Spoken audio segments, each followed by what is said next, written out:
Hey, this is Steve Bloom, and you are listening to the GeekCast Radio Network.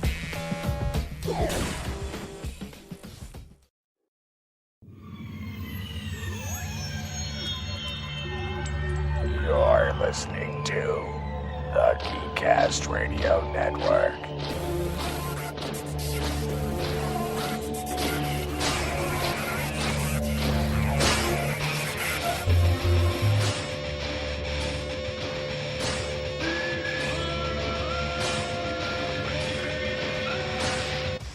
Listening to the GeekCast Radio Network's Top 100 Television Show Countdown.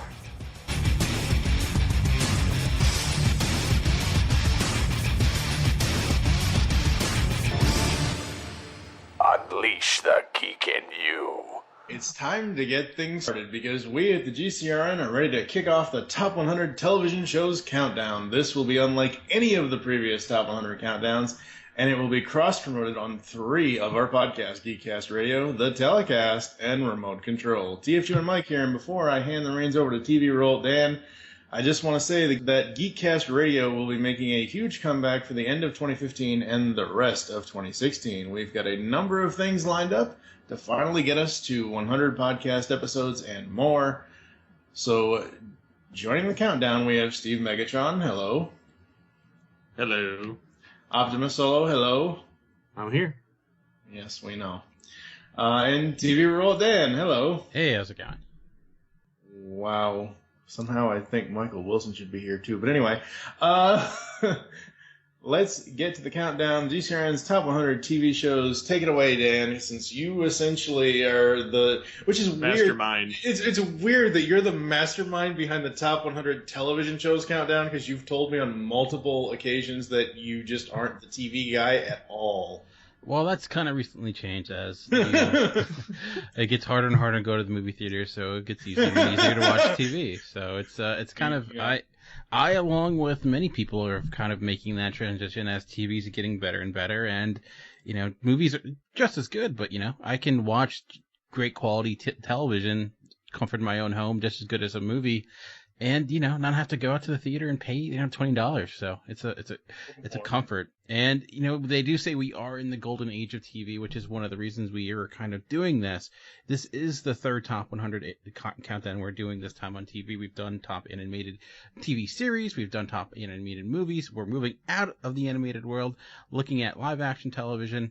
But animated films are included as long as they are in those primetime slots. But this is one of the most massive countdowns that we've had so far. To give you an idea of how big it is exactly, we've had 29 different lists have been submitted. Over about 20 different podcasts are taking part in this. And some of the podcasts that you're familiar with, some that helped us out last time, like Pop Addled podcast, What's Movie Reviews, Kevin Dillon, who was a movie reviewer as well. A lot of classic partners that we've had. Some new ones. Some people you've heard on podcast here, like the True Bromance podcast, the Simplistic Reviews podcast, In Session Film podcast, a host, and we're actually going to have a page up, hopefully soon, of all the different people that are partaking in this. So it's a massive project. It is GeekCast Radio's Top 100, but in all honesty, we are one piece of this gigantic puzzle to try to represent TV as best that we can. So to give you an idea of just what we're talking about here, with 29 lists, the way it works is everyone that contributes provides a list. They rank that list. It's pretty simple. The higher it's ranked, the more points it receives. I combine all those lists and we make our top 100. Within all the combinations with all those lists, it was kind of crazy just seeing the variety of TV shows that got nominations. So much so that we actually had over 600 shows got at least one vote from someone. So if you like a TV show, chances are, even if it's not in the top 100, someone voted on it someplace. So I'm going to say this, knowing what happened with the last top 100, this might be one of the most unique that we've done so far. You're going to see a lot of differences. You're going to see a lot of surprises early on and often, honestly. So I guess I'll throw it over to you guys. This is the third time you guys have done a top 100. I've only been part of 2 of them.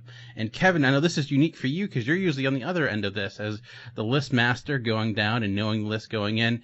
This is the first time you're going in not knowing. How does it feel to be on the other side?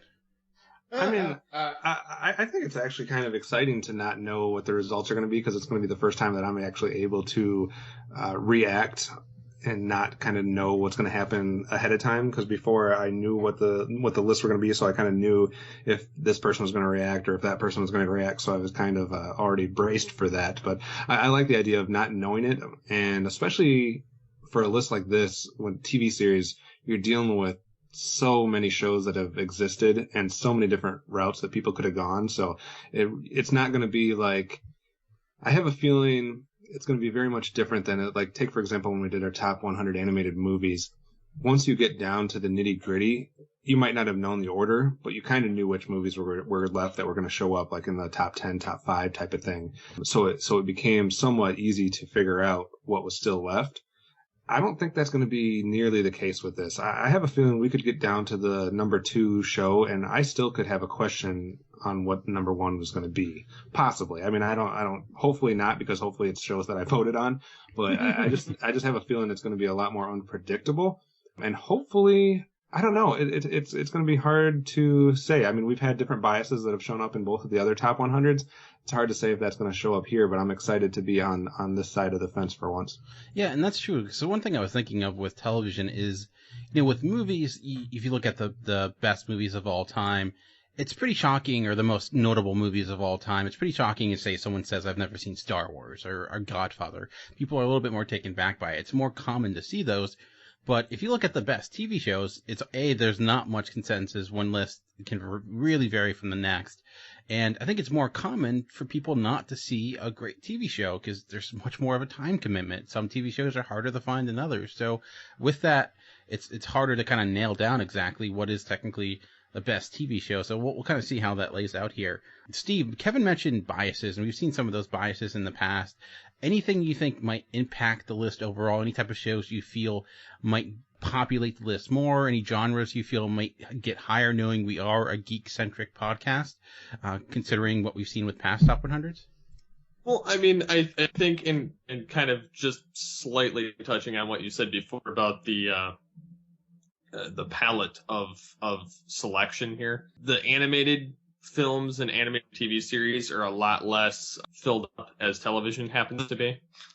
So there's a lot more selection to choose from here. And like you said, there's things that there's so many, whether they survived or got canceled, they all existed. So I think we're going to see a lot of shows like those hidden gem shows that some of us may not have ever heard of. And we're going to hear about some shows, obviously, like you're going to see Game of Thrones and those type of shows, like your HBO type shows or AMC shows. You're going to see a lot of those probably show up, I'm guessing. Probably going to see a lot of the superhero shows show up to some capacity.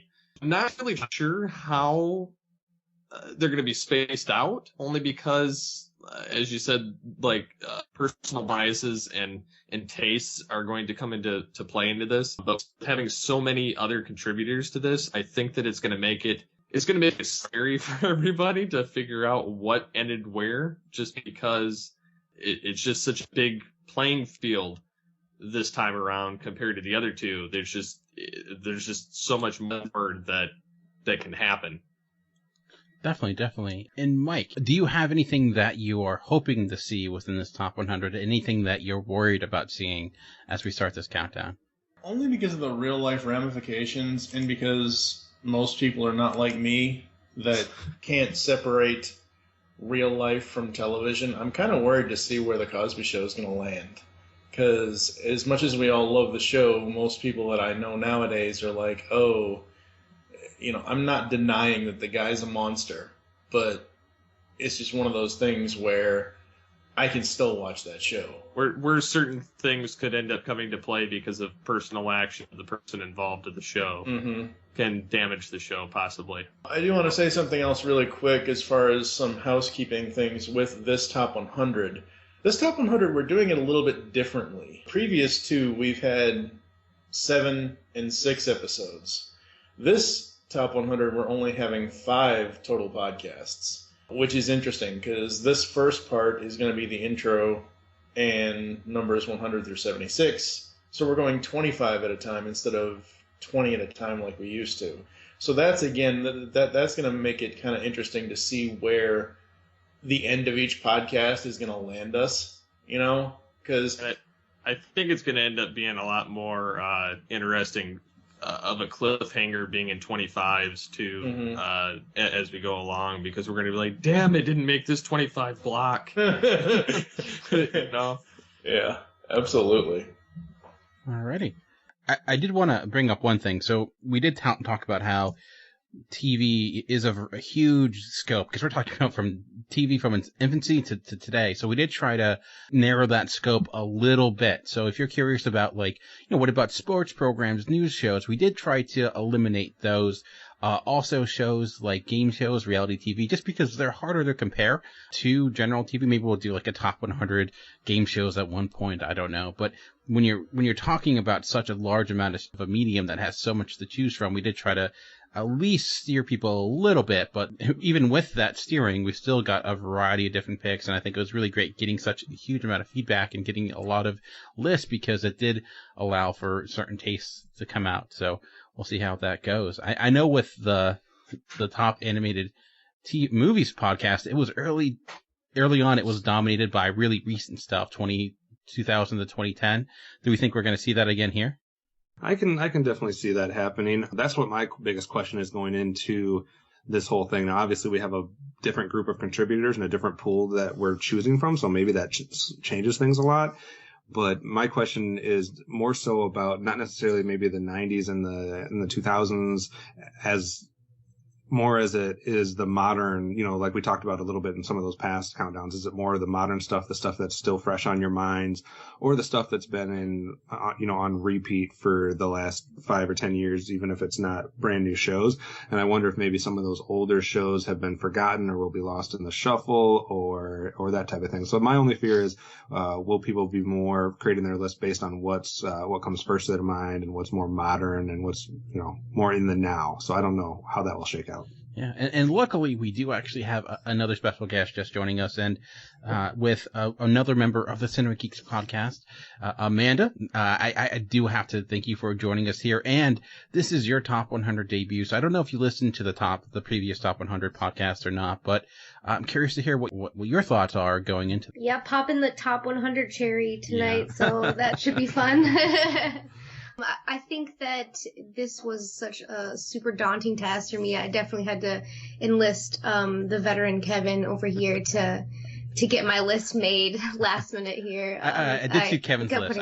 I think I've seen less complicated, like NASA blueprints and stuff like that. Just all the point totals. It was intense. So I'm sure he had to steer you in the right I gave direction. her the simplified version of that and let her kind of go on her own. He was coaching me through the whole thing, though, so this will be interesting. She didn't want to eliminate shows. I'm like, you have to get rid of 27 more shows. I'll just combine these all into one. Yeah. She's like, can I do that with all these different shows? I'm like, no. Yeah. So essentially, you were her Adam Levine. I don't know what that means. From The Voice? From The Voice, duh, dummy. He still has his hair, though, otherwise would not be in a relationship I'm part Adam, part Blake, I guess. I don't know. Yeah. Wait a second. You made the image of me being Blake. What the hell's wrong with you? Come on That's now. a long time ago. Yeah, it was, wasn't it? I have no idea what's going on right now, but who would thought the first TV show we talk about today in the Top 100 countdown would be The Voice? Well, there you go. It's not eligible, folks. Well, I'm going to channel my inner Gwen Stefani, and we're going to get this going. All right. Well, without any further ado, let's get the countdown started. 100. All right. Well, starting the countdown at number 100, we talked about like the top 100 animated movies. Started off in a lot of the 2000s, 2010s. Well, we're actually starting in the good old 1989 with a show I think Kevin and Mike, and I know it holds a special place in your all heart, and I know Amanda as well, because you were the top ranker with this as number 100, is none other than Saved by the Bell. This is a travesty.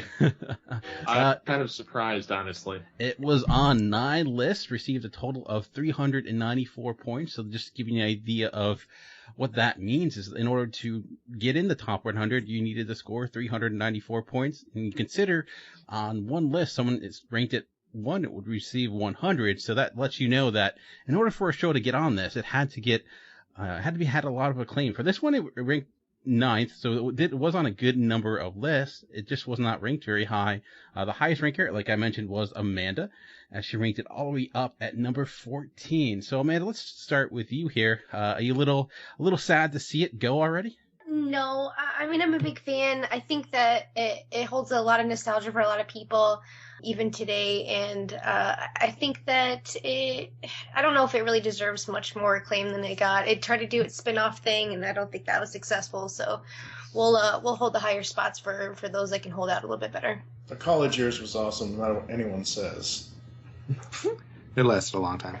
Sadly, New Class was the longest part of that series. Kev, I believe you did Saved by the Bell for the telecast. So, considering that, how do you feel about it making the top 100? Should it make the top 100? Should it be higher? Or what are your thoughts? I think if I'm ranking my personal favorite shows, it probably has a shot of making the top 100, especially if I'm not narrowing that focus by going for a specific type of show, primetime or different genres or that type of thing. I actually didn't rank Saved by the Bell on my list. I felt like I shouldn't rank any of the ones that, to me, I was looking more, I guess, as primetime TV shows, and I kind of eliminated a lot of the more afternoon or Saturday type shows. So it was just a personal thing to help me get down to my 100 that I eliminated all of those types of shows. And I figured that was also a good way to get some of my bias out of it, because I would have voted for a lot of these as far as personal favorites, but it did not make my countdown. All right. That's where I had a block there. I was like, so I can't just put all my favorite shows on here. This actually has to be some shows that are good that I don't think are good.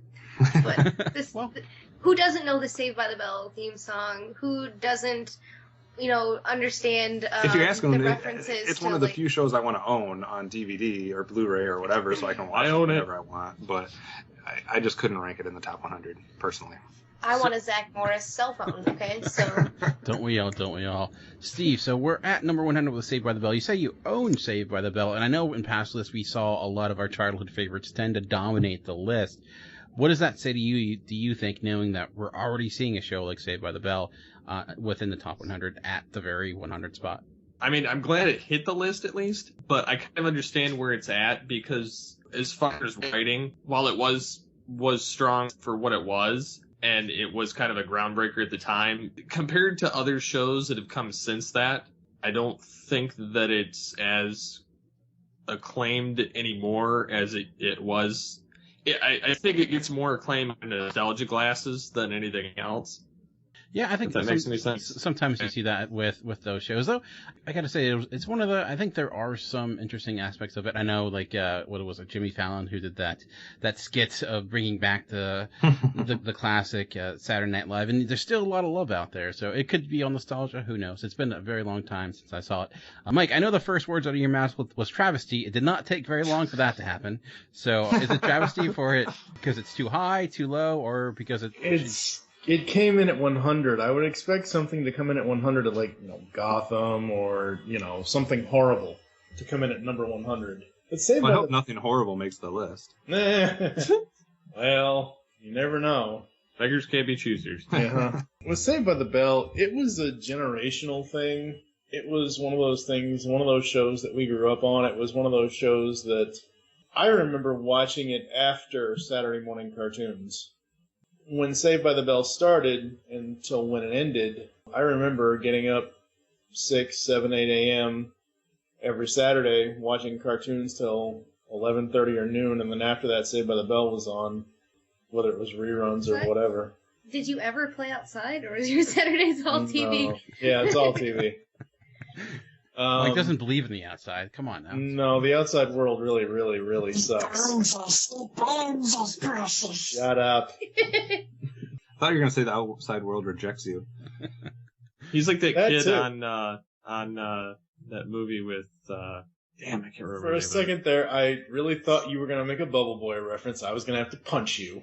No, I wasn't going to say Bubble Boy. It's the one with David Spade and Rob Schneider and the brother of David Spade in the movie sits inside a closed room and eats sunscreen. Black Sheep? No, that's... Anyway, whatever. This is TV, not movies. Saved by the Bell, I love the show.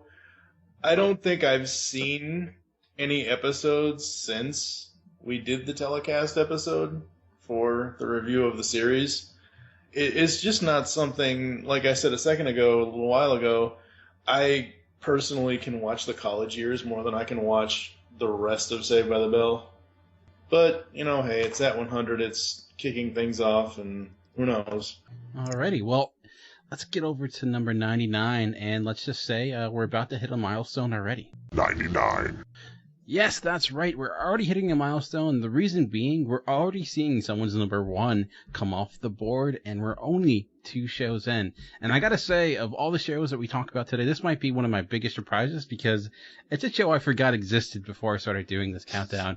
And at number 99, we have The Adventures of Briscoe County Jr. Someone had it ranked all the way up at number 1. It was only on 6 lists, but that number 1 rank really did push it up. It only beat Saved by the Bell by 4 points, so it was quite a squeeze there. What? I know. For a second there, I thought you were going to say quite a screech there. I'm like, wait a second. It was quite a screech there. How does a series that was on for 1 season make somebody's number 1? That's a good question. It is, well, yeah, I know. It's again, TV has a huge variety. So, Kev, I personally am not well versed in the Adventures of Briscoe County Jr. Any response to seeing it come on the list at number 99? I can honestly tell you I've never seen an episode of it. It was on in 1993, which I was like 12, and it was only on for like a year. You were 12 in 93? Shush. So, I mean, it was only on for a year. I mean, I like Westerns, but I don't remember this being something that anybody was talking about. It's pretty unacclaimed, if that's how you want to say it. So this must be a personal favorite of somebody's. Steve, any reaction to Briscoe County Jr.? I'm kind of surprised that it's actually beating Saved by the Bell. Yeah, I mean, again, the power of having someone at your number 1. I'm surprised that it's beating 700 other shows. That's what my point is. 1 season, and it's this. Wow. I do know, actually, doing some research, it does have quite the cult following. It was one of those shows that many felt was canceled far too soon. It had that death slot of being on a Friday at 8:30, 8 o'clock, where it was well received at the time, but certainly the ratings did not show. And also considering it did have that the geek icon Bruce Campbell, who actually said this was his favorite thing he ever did. So it does have his stamp of approval. So there are some positives of the show. Mike, I'm not sure if I know it wasn't on your list, but any thoughts of seeing Briscoe County Jr.? I used to love this show. How did I know that? I used to, but see, here's the thing with this show, though. The show was weird for me because they did play in between Walker, Texas Ranger, and Nash Bridges by any chance? No. 93 was before. Nash Bridges was 96. Oh, my bad. Yeah. But I remember this was weird for me because it was like Adventures of Briscoe County Jr., then The X-Files. So that was back when it was on. Was this on the same time as like the Young Indiana Jones or something like that? I don't remember because I don't remember that show. But I think so. Adventures of Briscoe County Jr. was a really weird show because they had like 1 or 2 or they had a series of the episodes that they told this story about the whole John Bly character and everything else. And then all of a sudden they ended that immediately and then went into some serialized thing. It was like the show changed mid-tempo. And after that arc kind of stopped, I kind of lost interest in it. I mean, don't get me wrong. I love Bruce Campbell in this show. This was the first time I was ever introduced to him as an actor. Oh, what the heck. I'll call you. 5 kings.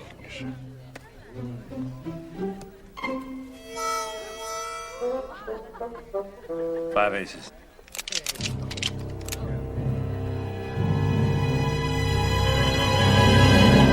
It's okay, boys. Put your guns away. You cheated me fair and square. We are going to get something out of this, though, because I think this show being on here will spawn 5 years from now us doing like the top 100 1-season shows, shows that didn't make it through 1 season. The top 100 like one-hit wonders. Well, there actually is a TV Guide list of the top 100 or the top 60 shows that were canceled too soon. But I mean, I did want to get your opinion on this if you have one. I don't know if you even know the shows existed, but any thoughts on Briscoe County Jr.? I have never even heard of the show, and I think I'm okay with that. Good to know. Good to know. I mean, you could catch up on it real quickly. It's probably only 13 episodes or something. I don't know if that's something I want to commit to. It might last shorter than this episode. Who knows? We'll see. All right. So that's it for number 99. And what that does tell you, though, is though being number one on a list does get you someplace, you can see that does not get you very far. You need to be on a lot of lists. You need to get a lot of people loving your show in order to make this top 100. Let's get on to the next of the countdown. 98. All right. Well, so we had a huge surprise already. We're going to take quite a trip, though, because very different in genre, a little bit more current. Actually, the most current show we're getting to so far.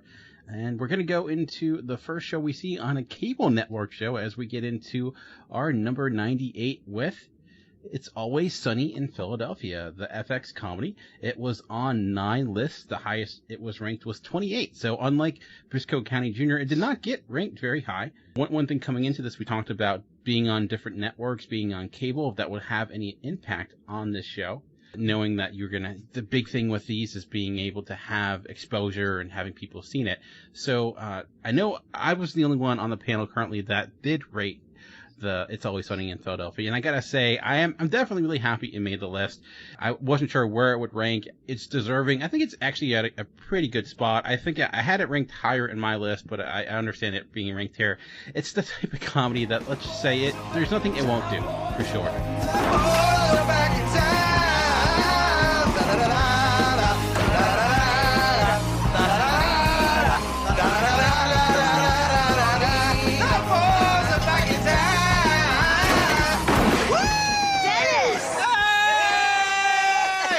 What are you doing? It is 2 in the morning. I was sleeping, Dennis. That's cool. Well, you're up now, baby girl. So let's do some shots. No, I don't drink. You know that. I think it makes people look ugly.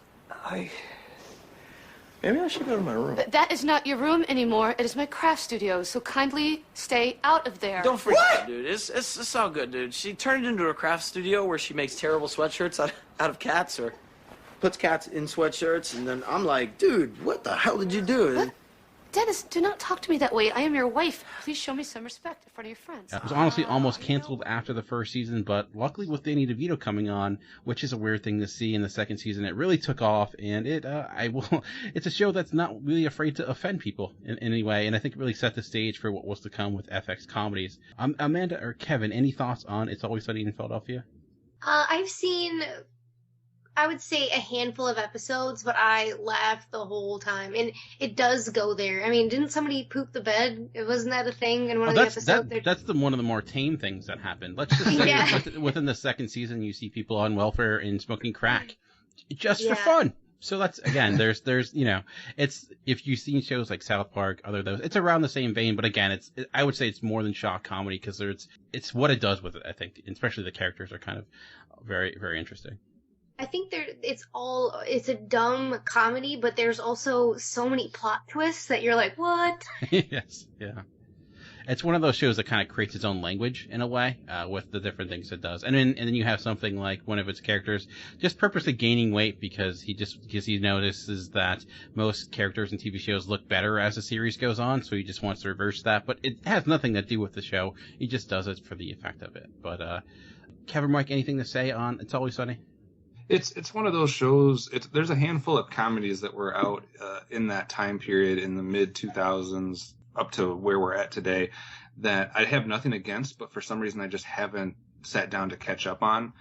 And I like Danny DeVito, so I think I would like it. I've probably seen maybe an episode or a couple parts of episodes. I just hadn't seen enough of it to fully put it on my list, which that doesn't always eliminate shows from being put on my list, but that in combination with some other things kept it off of my list, but it's something that I need to catch up with. I think me and Dee should be best buds. I think we hang out like all the time. It is available in a lot of places. You can stream it on Hulu, it's available on Netflix, and I think Amazon Prime as well. So if it's a show it's one actually I caught up a little bit when we were doing this list. I wanted to watch more of it, so it's better as it goes on. Any show that's been on for at least 10 seasons deserves some credit. Yeah, definitely. Considering it was within FX when FX was in its infancy, I think. So that rule depends on the show because there are some shows that have lasted 10 seasons that could have only lasted 5 in actual good quality content. Looking at you, Smallville. As far as It's Always Sunny, all I can think of is, oh my god, that's the friggin' Penguin. What is he doing there? Don't worry, I warned Amanda about your references. Oh, man. That was a little bit more common than I was expected. He is far from the Penguin in this. He even looks shorter than he is when he's the Penguin in this. I'm pretty sure he got At least he shorter. doesn't have the fins. You don't know that. Flippers. You don't know that. Steve, I did have a question for you. Knowing this is our first show from not a major network, do you think it has any indication of what's to come on the list? I'm really sure. Like, I have this feeling that we're going to see a lot more shows Vane pop up, because I have this feeling that everybody else likes these kind of shows. I am not one of these people, but it's not necessarily. It's more so because I don't get cable, so, and I don't subscribe to all these things. So what I watch is on the basic cable channels. So a lot of my rankings are from that, or from when I have had cable in the past. I think that a lot of these type shows, though, like FX, HBO, AMC, like I said before, I think a lot of these are going to show up to some capacity. Yeah, and like I said, that's a good point. Because with TV, unlike movies, accessibility can impact the way a show falls on this list. Contrary to popular belief, we are not professional movie critics or TV critics. I know it's hard to believe, I know, but because of that, time access will possibly have an impact on what people vote for. So keep that in mind. All right, and let's just say we're kind of getting back to old times as we get into our next in the countdown. 97. Yes, well, it did not take long for us to enter familiar ground, as with it's only number 97, and we're already back to the world of animation with The Flintstones at number 97. Most notably, as we mentioned, primetime animated shows are eligible, and sometimes people forget that The Flintstones was not actually a Saturday morning cartoon show, but it was designed for adults and designed for prime time. Steve, Mike, well, we ended with you last time. Let's start with you here. We're starting with an animated show already. You surprised that we're already getting back to the world of animation? A little bit, because I just never remembered the Flintstones in primetime. I remembered it in Saturday morning reruns. Do you think it's deserving of a top 100 TV countdown? Oh, it is. I mean, it's essentially an animated version of The Honeymooners. It's just one of those things where I felt when we were creating the rules for the countdown that the animated shows should have been axed, because we've already done that. I mean, I get its importance, I get all that, but this is supposed to be about live action, not animation. I disagree with that. I'll strongly disagree with that, and let's just say, we'll see why as we continue this countdown. Well, Amanda hasn't done any of that, so we're gonna just veto that and say yes, that Flintstone should be on there because I said so. And I can't argue with that. So, Amanda, are you, knowing that you think it belongs, do you think it should be higher? Is it in a good spot? What are your thoughts?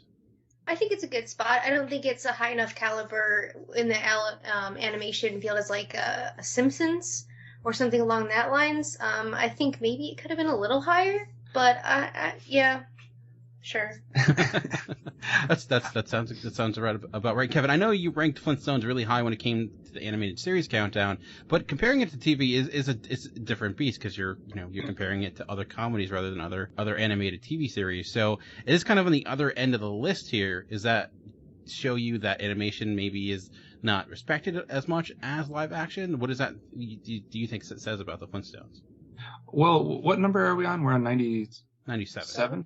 I ranked this 96, so I'm pretty happy with it. But the main reason why I think it deserves to be on here is I think people forget 3 different things. Number 1, they forget that it was a primetime show.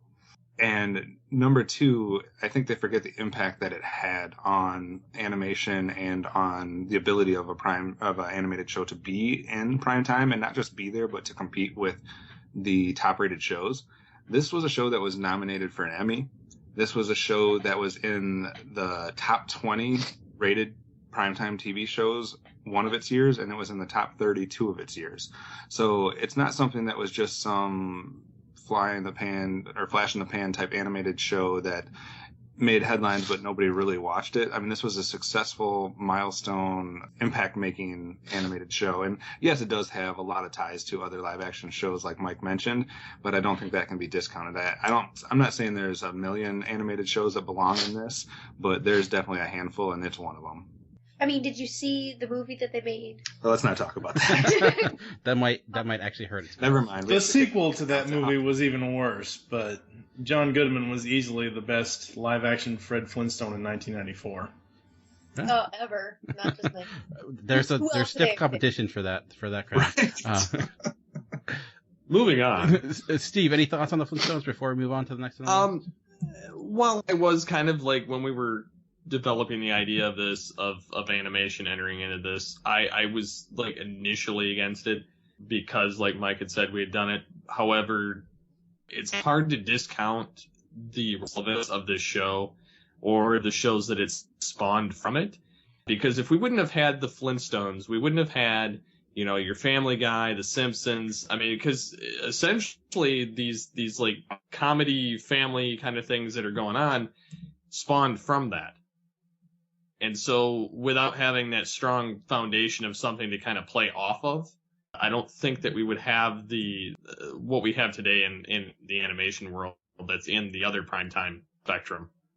Definitely. And like Kevin mentioned, this was a show that was legit when it came out, so much so it was the first, as Kevin mentioned, the first animated show ever to be nominated for a primetime Emmy, not daytime Emmy, not like some random award that doesn't matter. It was nominated for Best Outstanding Comedy Series. So, and it lost to another classic show, the Jack Benny Show. So, again, it's a highly respected show. So, I know I too, growing up, just assumed it was a Saturday morning cartoon show. But when you go back and look at it, it kind of makes sense that it wasn't. So, alrighty, let's move on to the next in the countdown. And let's just say one person in the panel might not be too happy with what we have in store. 96. All right, things might start getting real as we saw a number 1 off the board, and we are about to see a number 2 come off the board. As at number 96, we have Supernatural. God damn it!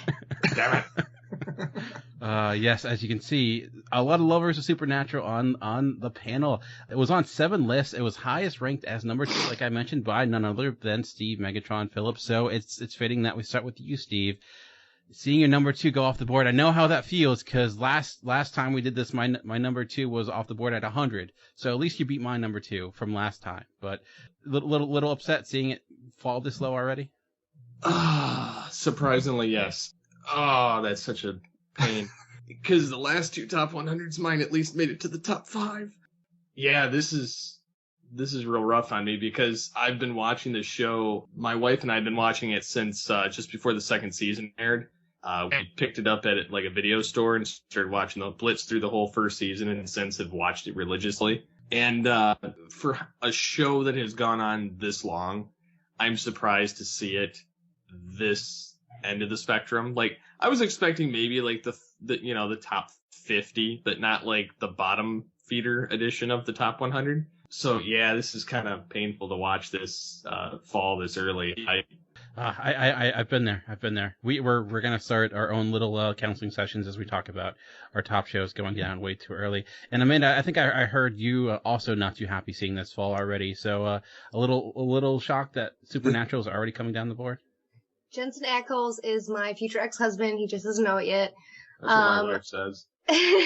This was originally her number 2. This should have been, if we were doing a personal list, this would have been my number 1 show, hands down. It came in at my number 5 just because I felt like I had to put some more high caliber, better accepted shows on my list higher. But this has to be my favorite show ever. I've seen the season several times. All the reruns, as soon as it's on TV, the new episode, I want to see it. I follow them all on Twitter, on Facebook, anything and everything. I've got t-shirts in the closet right now. She's not lying. And I just cannot understand why it's so low. I don't get it. Probably because it's a bunch of dudes that can't appreciate some sexy men killing ghosts. So we love the Ghostbusters. I don't know what you're saying. Yeah. I said sexy men killing ghosts. Come on. Dan Aykroyd's not sexy. Come on. That forehead, though. Maybe not Dan Aykroyd now, but then, you know. It just keeps getting bigger. But yeah, I think this is a travesty. So that's probably the biggest hit I'm going to take this whole show. I know. So Kev, up to this point, we've seen a Western, we've seen comedy, we've seen a kid's show, we've seen a cartoon, and now a fantasy TV show. Does it seem kind of odd seeing such a mixture of genres, and we've only a few shows in so far? I don't know if I would say odd. Maybe surprised at those genres being the ones, and there's a few that we haven't seen represented yet that I would definitely expect to see very soon. I had this one ranked number 93, so I'm still happy. I'm doing good so far, guys. Was there like a fantasy DraftKings or something that we entered this? You probably should. I don't know, but nobody enter chances. Nobody enter any FanDuel stuff because I'm just liking my chances so far at being the most accurate list, so I'm cool with this. Do we have a pummel list for people that rank things inaccurately? Yeah, I have it on my list. There was only, 9 or 7 for this one? There's 9 people ranked this. So. Hey, I'm 1 of 9. So, yeah. Okay, so you're not bad.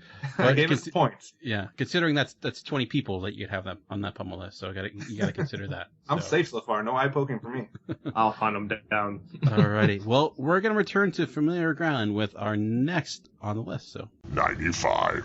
Yeah, that's right. We talked about one FX comedy, and we're gonna go talk about another one. And I'm not sure how much we're gonna have with the panel today, but I gotta say I'm happy to see this on the list because it is one of my current favorite shows. We have Louie. Again, another FX show. It was on 9 lists. It was as highest ranked as 11. An average rank of 41. So no one ranked it super high except for maybe one person. I gotta say I am a huge fan of the Louie show. It's odd. It's a unique show. It is a show without structure in a way. There's no predictability from episode to episode, season to season. Different characters, different actors play different characters. You never really know what you're gonna get. It is like Forrest Gump and a box of chocolates in that way. Very, very happy. Mm-hmm. All you have to do is go on YouTube and tell everybody that I did not steal your material. I never said that you stole my jokes. You never said it, but you let other people say it. What let? I can't tell people what to say.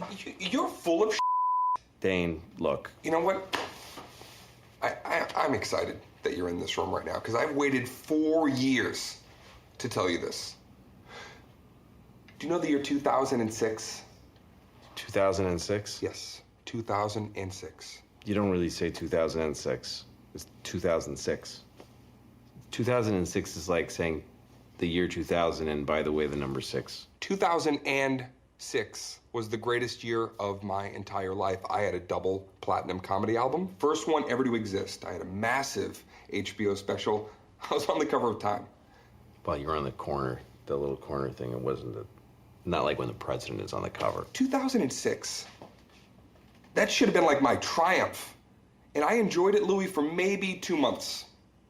2 months before it started to suck. Because everything I read about me was about how I stole jokes from you, which I didn't. I kind of think you did. Dude, why would I steal 3 jokes from you when I have hours of material? Why? Why would I do that? Risk my reputation?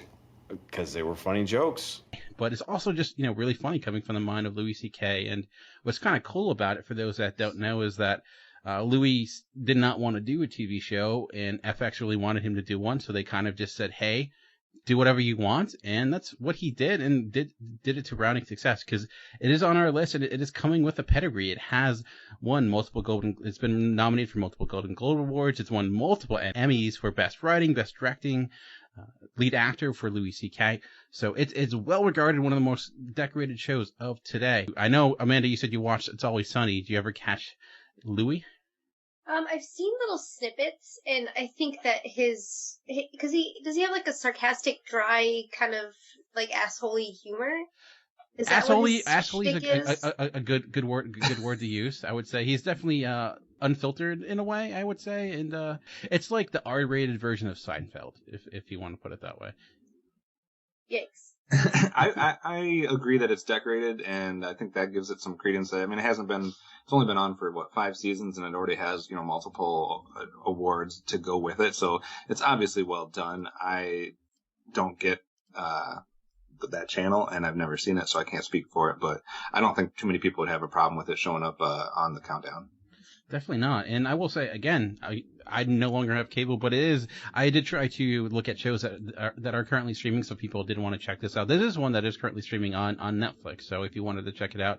I will say its first season's a little rough around the edges, but it really kind of hits its stride season 2, season 3, and don't go in expecting the same type of roles you would see for a normal sitcom, because it kind of just does its own thing. Sometimes it'll just be a random side story. Sometimes it's like a combination of short stories within a TV show. It's really cool on that end. It's just like him trying to really rewrite the rules of TV. So, all right, well, let's move on to our next show, and let's just say, we're going to be talking about an icon, and we might see some strong reaction to where this show falls. 94. All right, yes, I'm talking about an icon, so much so we had one number 1 on our list fall, and we had one number 2. And guess what? We're having another number 1 fall. And it's our first sketch comedy TV show of the day. And that is none other than the Carol Burnett Show. One of the most decorated shows of its time. And we've been kind of in our current period of time, so we're taking some trip back. And I know this is a show that's unique in the sense that it's a show that I think was before much of our childhood. So I was actually surprised to see it ranked so well. It was on 7 lists, and as I mentioned, is ranked as high as number 1. An average rank of 40, so for the most people did not rank it above top 25, top 30, so it's kind of why it's falling here. Mike, any thoughts on seeing the Carol Burnett Show at number 96? It deserves to make the list, but at the same time, I do not remember any sketches from this thing. Didn't she have a sweet wig and she dressed up like an old lady? She did a lot of things. Kevin, any thoughts on the Carol Burnett Show? Yeah, I mean, I guess I should be happy that it's on the countdown. I would make the argument that it should be higher. I think this is what I was talking about in the introduction, where I said I was afraid that maybe some of the older shows would fall to the wayside or get lost in the shuffle. So I am glad it made the countdown. I think it deserves a little bit more credit. It was on 11 seasons. Out of those 11 seasons, it was nominated for awards, 10 of them. It was in the top 30 of the TV ratings for 8 of those 11 seasons. And this was something that really shaped the landscape of sketch comedy in a way. I mean, there was a lot of sketch comedy shows back in that time period in the early TV days, all the way up through the 60s and 70s, heading into stuff like Saturday Night Live and etc. But I just think some of the stuff that she did was amazing. And if anybody is a night owl, I'm sure you've seen the Carol Burnett clips in some type of 2 a.m. infomercial, because they used to play all the time. But yeah, and that's kind of funny how I remember it too. I'm like, that's that show I would see, or the commercials that tell me to buy its VHS tapes all the time. So yeah, I'm just happy it's on the list, I guess. It was interesting too. It actually had a revival series in the 90s, which I think when I caught it, because my parents were a big fan of the show when it came out, and it has a huge impact. I think the kind of the bad thing about a variety show or a sketch show like this, one, you don't see it in reruns a lot. So for many of us, when it being before our time, it's not something that's going to get syndicated, not something you're going to see in a Nick at Night or something like that. So it's it doesn't necessarily have that staying power. So it may be why those that did experience it really loved it. Like I mentioned, already up to number 1 on one person's list. So those people that were probably had the opportunity to see it did enjoy it a great deal. As Kevin mentioned, it was a huge success of its time. But I ranked it number 19, so obviously I'm in support of it. Yeah, sure. Steve, any thoughts on the Carol Burnett Show? Well, I did forget that show. I do remember watching clips of it. I guess I just never associated name with stuff I've watched of it. And it was normally late night stuff, and when you're up playing video games late at night and everything, and you had the TV on for background sound, I've caught stuff like that, and the crazy old lady skit where she's wearing the grandma's wig and everything. So I mean, I'm familiar with a lot of the stuff in it. It's nice to see an older show with such a following actually show up in the list, regardless if it's come before or after it. Yeah, definitely. So that's one thing we're at number 94 right now, and we're seeing a yin yang of years. We've not really stayed in one period of time for longer, and well, next one's going to be kind of interesting. I think it's going to lead to some fun discussion. So let's get to it. 93. I'm going to start this by asking you all a question. Can you actually tell me? Can you tell me how to get to Sesame Street? Because that is our number 93 show, Sesame Street. I was shocked to see this on the list. It was on 8 lists, as highest ranked. It did not get ranked super high. The highest it was ranked was 28th. So nowhere in the top 10, top 15. But Mike, let's start with you. I know you had some thoughts on the show like Saved by the Bell and where it landed. What did you think about Sesame Street coming in here? This is just crazy. It goes to show what we said in the intro about where shows are going to fall. It's just going to affect us all very differently. Yeah, Sesame Street was very groundbreaking. It was probably the first show most of us in the 80s saw as kids. It was one of those morning shows where that's where we got our morning lessons before we actually went off to school. Yeah, I mean, it's definitely had as a huge impact on our childhood. Kev, I know with you said with Saved by the Bell, you kind of didn't include it because you were mostly focused on more primetime action shows and primetime shows. So I know Sesame Street did not make your list, but how do you feel about it ranking here in the top 100? I mean, if you hear the term top 100 television shows of all time, it makes sense to include something like Sesame Street, just like Flintstones, just like Saved by the Bell, for the impact and for kind of the type of genre they were and being kind of the best of those genres. And nobody can obviously argue with its longevity. Again, I left it off my list because I guess in my focus, in order to try to come down to 100, I was mainly thinking about primetime television shows. But as far as, like I said, hearing the phrase top shows of all time, Sesame Street should be in the conversation. It certainly makes sense. I mean, it does have some primetime acclaim. It's actually won 6 primetime Emmys for its different primetime specials, so it has some pedigree there. It's actually kind of insane because there's actually some surveys done in latest as 2006, and it says 95% of all American children have watched Sesame Street at one time or another. So it certainly has impact and has won over 159 Emmy Awards. So, and also, if you took some type of statistic as to which show has been seen by more people in more countries in the world, I would guess that Sesame Street would be number 1 on that list. It sure would rank there. Steve, let's move over to you. What are your thoughts on seeing Sesame Street at number 93? It definitely deserves to be on the list. I mean, it's been around since the 60s, and then it's had multiple iterations across, worldwide, and then the fact that it's got probably one of the longest running series ever, and the fact that everybody's, like you guys have said, everybody's watched it at some point in their life. Amanda, any thoughts on Sesame Street? Yeah, I watched Sesame Street just as much as anybody growing up. I watched it in preschool. I know all the characters. I think that it was not as dynamic as some of the shows. I think it stayed what it was for a very long period of time until it kind of made itself a little bit more modern. Bringing in Elmo, I thought that was really, really fun. I like him as a character, not just the, Oscar the Grouch and Bert and Ernie and all those guys. I don't think he was a part of the original cast, was he? He was brought in a little bit later. No, he was part of the original cast. I remember him in the Elmo 80s. was not. Elmo was not. When he first debuted, too, he was more like a caveman. He wasn't like the Elmo we know and love. They kind of switched him around and to what he is now.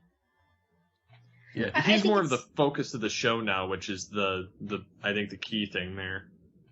Right. Yeah, it's shifted gears a little bit, but I think that they made a little bit more PC, a little bit more now, and I think they've been able to grow with the time. Yeah, and most shows can't reinvent themselves as successfully as Sesame Street has to become relevant and can stay relevant. And you got to love some of its pop culture references it's done, like some references like Game of Thrones and Mad Men. Like they're pretty incredible what it can do. So, and one thing I would advise seeing is there's actually a documentary that came out this year, I Am Big Bird, which talks about Lewis Carroll and his work as Big Bird. I think that kind of shows you just how much impact Sesame Street can have and when you're just looking at one specific character. So I too didn't rank my list, and just some behind the scenes, I did provide everyone a master list, and this was actually even included in the master list because I just didn't even think of it. But so it was actually written in by people, so that's how much people love it. They loved it so much it was a write-in campaign to get it on this list. So maybe if I included it, it would have been higher. I'm not sure, but it's cool. The ground roots people have spoken. I know. It's like it's insane. There was an online campaign. It was crazy. It's Kickstarter, I think. All right. Any other thoughts on Sesame Street before we move on?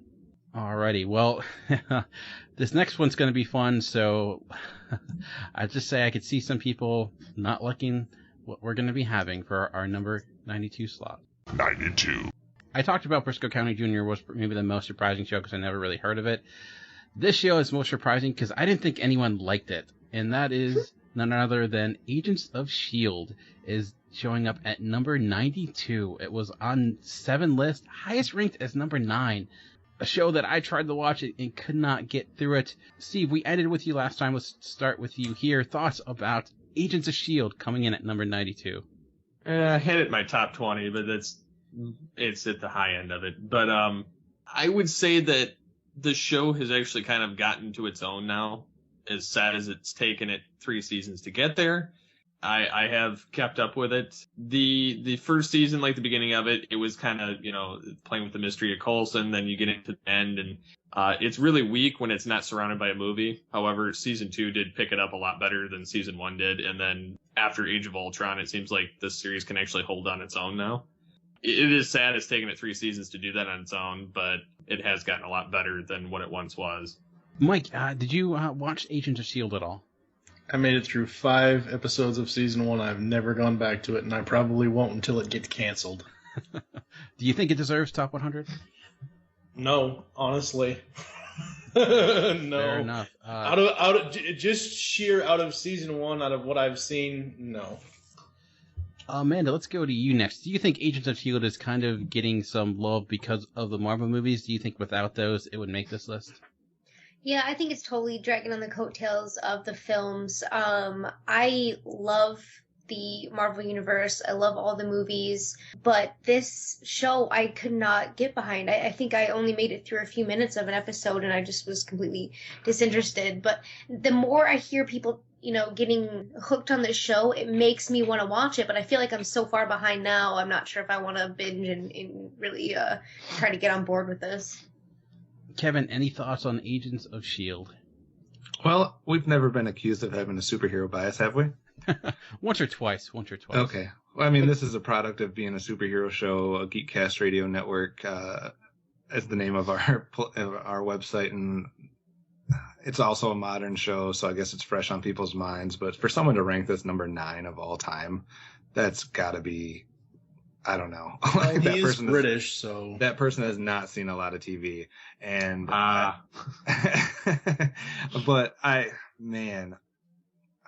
can't watch this. I'm still trying to catch up with like more legit superhero TV shows, so I'm still trying to catch up with Arrow and Flash and waiting for more Daredevil and stuff like that. So I have no time for Agents of S.H.I.E.L.D.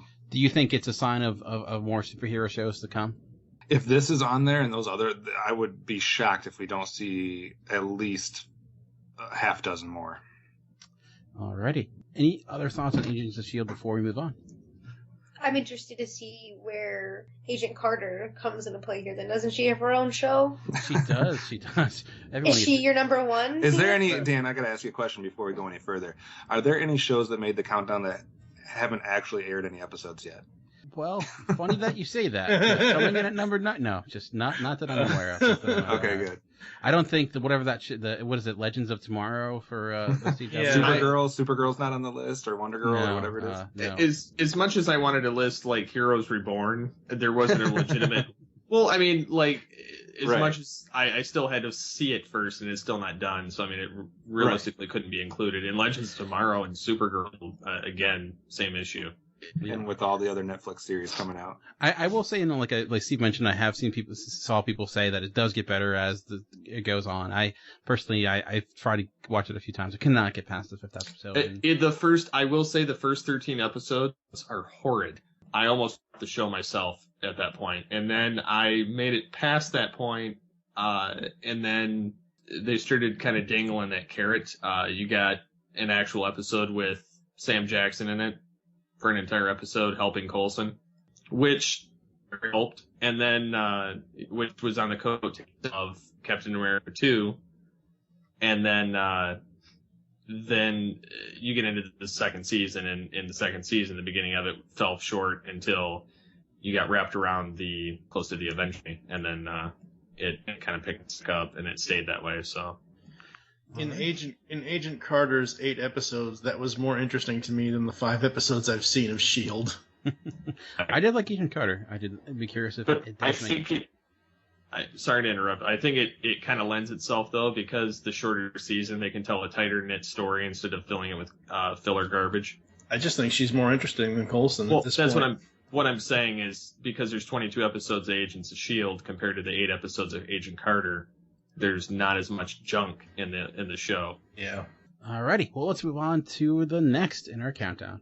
91. So we were in the world of action superhero. We were in Sesame Street. Well, let's move back to the world of comedy. It's been a while since we went there with another sitcom, a more recent sitcom that just recently ended, and that is at number 91. We have How I Met Your Mother. It was on 7 lists. The highest it was ranked at was actually in the top 10. Was number 8. Was on 9 lists, 433 points. Only beat Agents of S.H.I.E.L.D. by 1 point. Like I said, I'm going to bring that out a few times. This list is super, super close. Let's start with Amanda here. Any thoughts on How I Met Your Mother? Not legitimately, but the show. Stay away from my mom, Dan. This is another one where I haven't caught an entire episode, and I think it's one of those that I didn't see from the beginning, and it's a lot of inside jokes is what I felt from it, and I think that I need to watch it from the beginning to get more out of it. I just really couldn't get on board with it. I mean, MPH, cool, but I mean... Hey, it did revive his career, so points for it there. Right. Steve, any thoughts on How I Met Your Mother? No, I was trying to make a joke and it came out bad. But no, I mean, I watched the show like on guessing. I kind of felt that with the inside joke thing, but at the same time, I felt that the episodes were kind of almost standalone-ish, that you didn't necessarily have to know the jokes that were going on, because they would kind of create new ones every episode, and so it kind of lended to itself, and you really didn't have to understand what was going on because it kind of explained it. I mean, I don't have a problem with showing up on the show. It did last quite a few seasons, so I think it does deserve to be there because it was a funny comedy. But Kev, up to this point, we've had 3 modern sitcoms show up. We've had Louie, we've had It's Always Sunny in Philadelphia, and now How I Met Your Mother. Do you think we've got those shows in the correct order? It's hard to say because I haven't necessarily been a religious watcher of any of them to really compare them. But I think when it comes to which show was talked about the most, or which show kind of was more, not necessarily critically acclaimed, but more watched, more talked about, etc., I would think How I Met Your Mother probably is the highest ranking one out of that. That doesn't always necessarily mean it's the best show. But again, a show that was on for, 9-10 seasons or something like that. So it had some staying power, which a lot of times is not the case, especially in the world of sitcoms. You see that sometimes more with like the crime or the action shows that are able to last that long. But sitcoms, it seems like a harder game to sustain for 10 plus seasons. So it has some critical acclaim behind it. It was talked about a lot, that and Big Bang Theory, quite a bit. So I ranked it, even though I haven't seen a ton of episodes, because I felt like at least it deserved a spot somewhere in the countdown. Yeah, I was along the same lines, and it does have some acclaim, like you mentioned. It was nominated for 28 Emmy Awards, so it's it has been highly regarded and it was highly rated. And I think when you kind of look at today's landscape is kind of strange when you try to think what is the show of the 2000s, because there is huge variety there. Usually one of the shows I think that the most common show you think you would hear people talk about, one was How I Met Your Mother. So I personally wasn't a show I regularly watched, but I could recognize, how good it was and would catch it on syndication here and there. So it was funny. And NPH, Neil Patrick Harris, I do think it was quite funny. So, and I see what Amanda's saying with the inside joke thing. I do think that you do see that where it's a lot of references to itself, and it might be harder to get into it unless you're in on the ground floor. Amanda, quick question: any chance we see another NPH show? Doesn't he just have the new best ever? Or I guess no Doogie Howser. Okay. Come on, no Doogie Howser. Okay, yeah, I definitely consider the Doogs for my list, so we'll see. All right. Well, he better be. I mean, I think he is one of the biggest. I want to say like a pop culture icon in the TV world. I mean, if you have like a child prodigy, you're gonna call him Doogie Howser no matter what he's into. He's a doctor or nuclear physicist or whatever he is. He's gonna be a little Doogie Howser in my book. Alrighty, well, I'm going to put a little bit of a warning before we get into our next pick. You keep scaring me with these warnings, Dan. I know. I'll just say if you're listening on headphones, you might want to turn the volume down a little bit because you're about to hear some screaming. 90. Alright, yes, with our next pick, we saw one of our panels number 2 go down. Now we're seeing one of our panels number 3 go down because everyone's thinking about who it could be. Who could it be? Well, at number 90, we have one of the most iconic cars of all time, and that is Knight Rider. As number 90, it was on 7 list, highest ranked as number 3 by none other than TFG1 Mike. Mike, let's start with you here. Obviously coming in a lot lower than you had it. What are your thoughts on seeing Knight Rider show up at number 90? I could see the 2008 reboot coming this low, but come on. If the 2008 show was on our countdown, I might leave. Well, at this point, yeah, I would too. But I'm just saying that, I mean, come on. You take Knight Rider, Airwolf, and A-Team. Those were the three of the biggest. Might have one good show. Oh, shut up, MacGyver. Those were the 3 shows 3 action shows I remember watching as a kid. And Knight Rider, I did a whole podcast on Knight Rider alone and reviewed every single episode from all 3 incarnations of that franchise. But I think Evil Kit from Killer Kit would say it best, I ain't your pal. Well, that's good to know. I have no idea what that means. But Steve, any thoughts on Knight Rider showing up at number 90? I don't necessarily have a problem with it. I mean, I have it in my later half I actually have it at 76. So, but no problem showing up where it does. I do see that it's iconic. It does scream 80s cheese. I don't know. It's a fun show with a, talking car that's, helping solve crime and everything. So, come on, dude. You got to at least give It's Feeney, I know. Come on.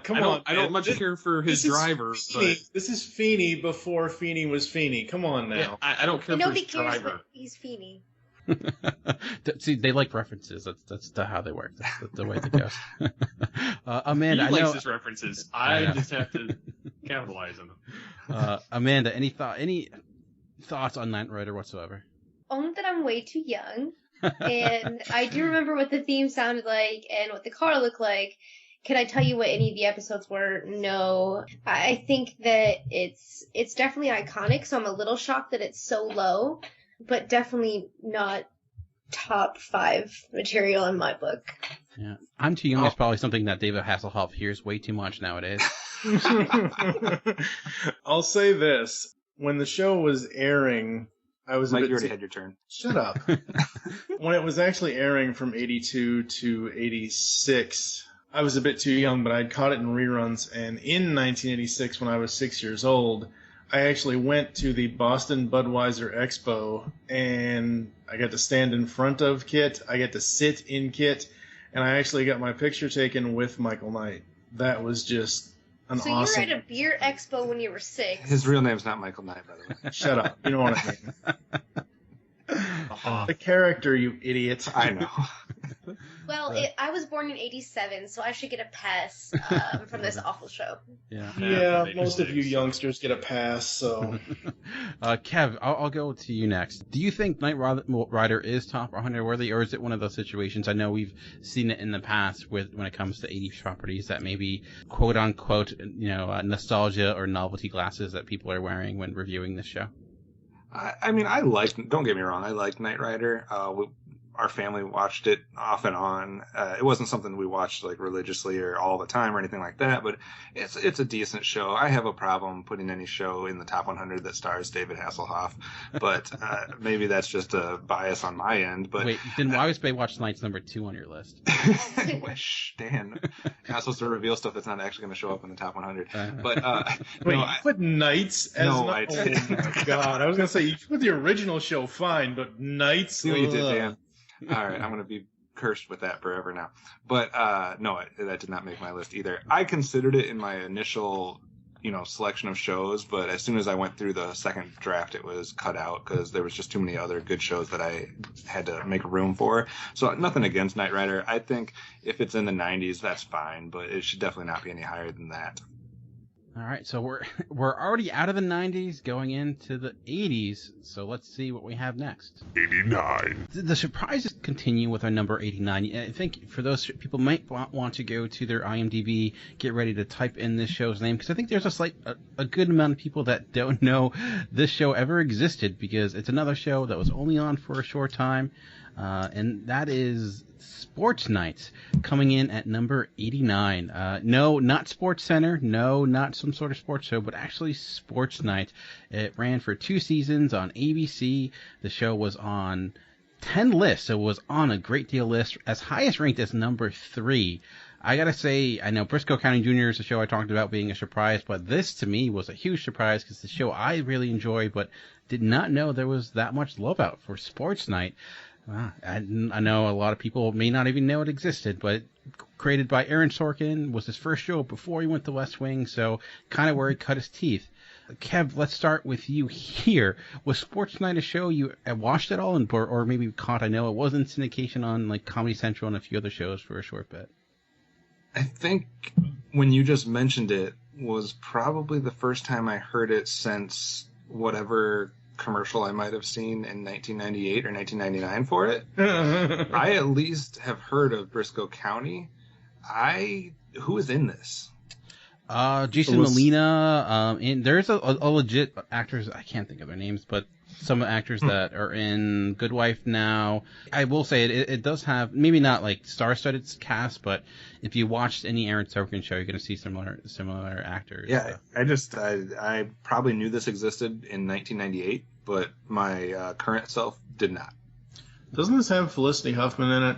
Yes, it does. Yeah, I remember that. I don't remember the show actively. I had seen... I would always catch it at its tail end when they were going to close the broadcast, because wasn't this essentially the 90s sports version of what the newsroom was for HBO? Yeah, it's basically what it was. It was, this is when Sports Center was maybe at its height. Maybe not at the heights, but it was certainly breaking out, and it was kind of the behind the scenes of a news program, and like behind the scenes. Very much, Newsroom's a good comparison.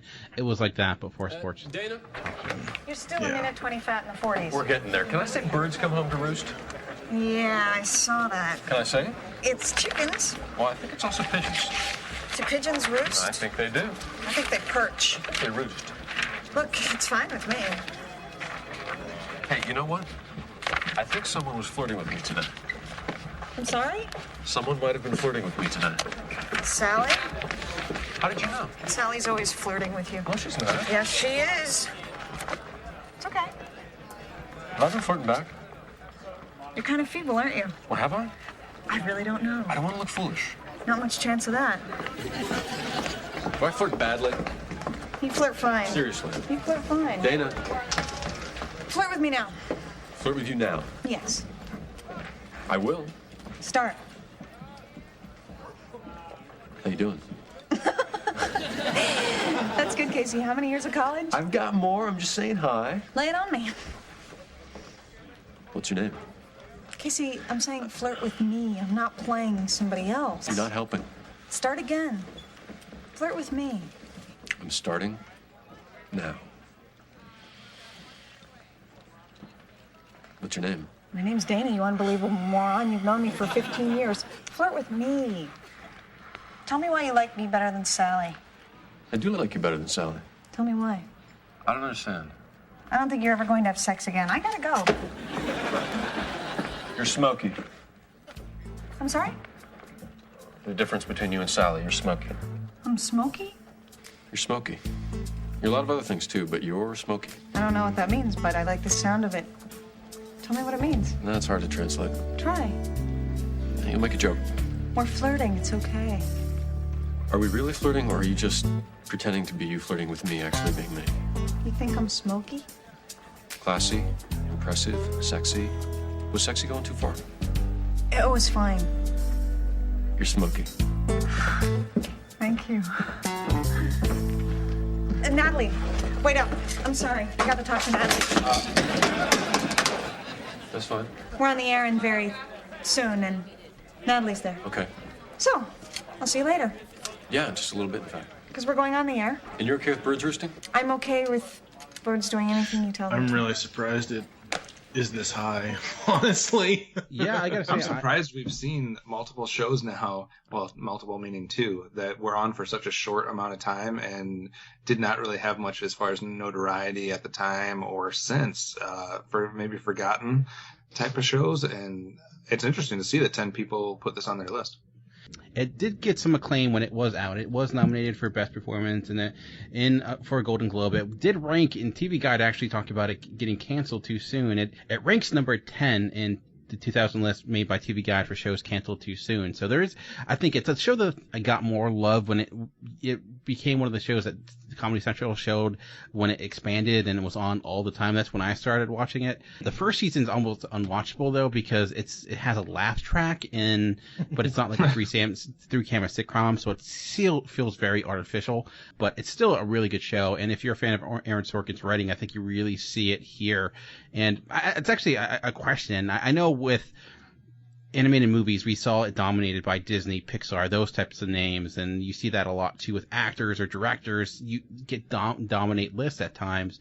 Someone like Aaron Sorkin or other TV creators do you think there's any chance there are other names like that tend to dominate a list like this, knowing that sometimes just being attached or having a certain name attached can get people to rank it higher maybe than they should?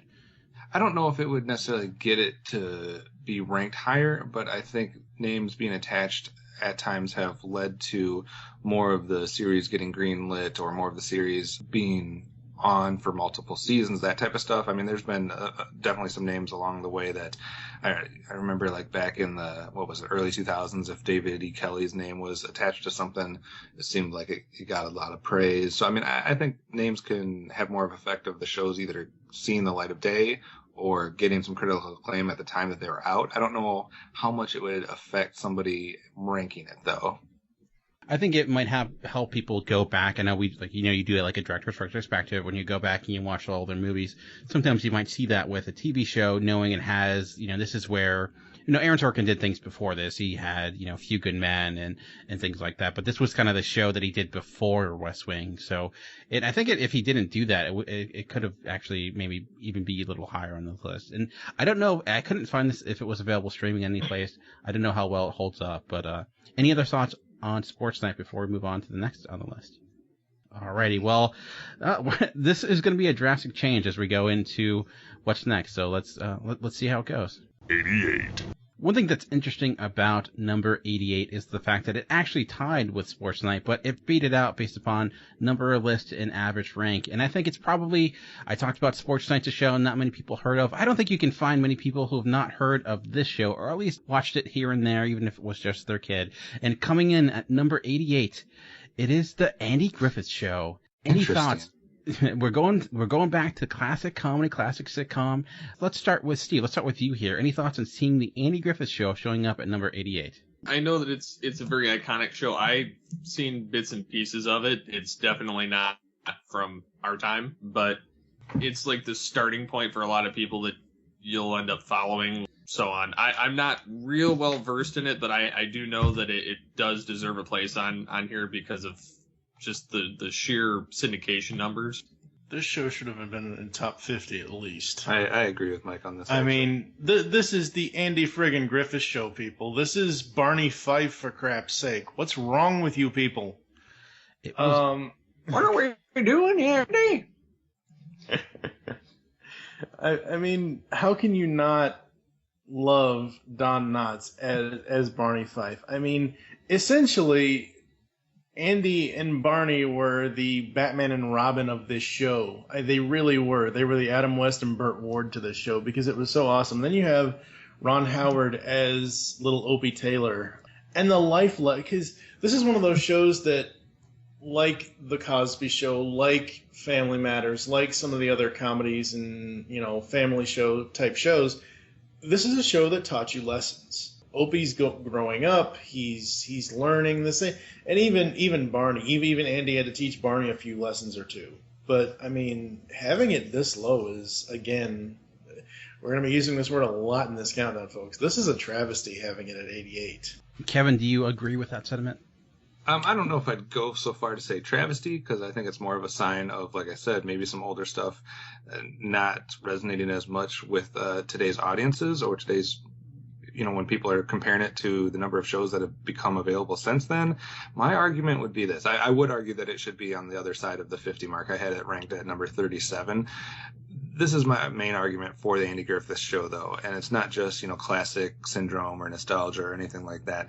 A lot of shows, it takes a few seasons before they get, before they gain steam and really start clicking. Or if they're instant successes, they often kind of peter out as you get towards their final 2-3 seasons or something like that.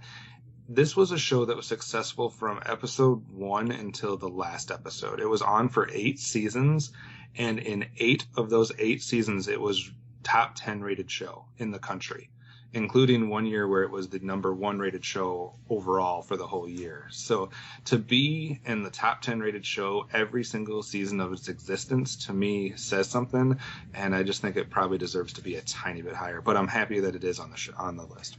Go ahead, I'll Mike. say this. It's the only show as a kid that I learned to whistle the theme song. Well, there you go. Amanda, I know the show was before your time. Luckily, it was before all of our times. Any thoughts on Andy Griffith? I actually did catch quite a bit of this in the rerun form, obviously.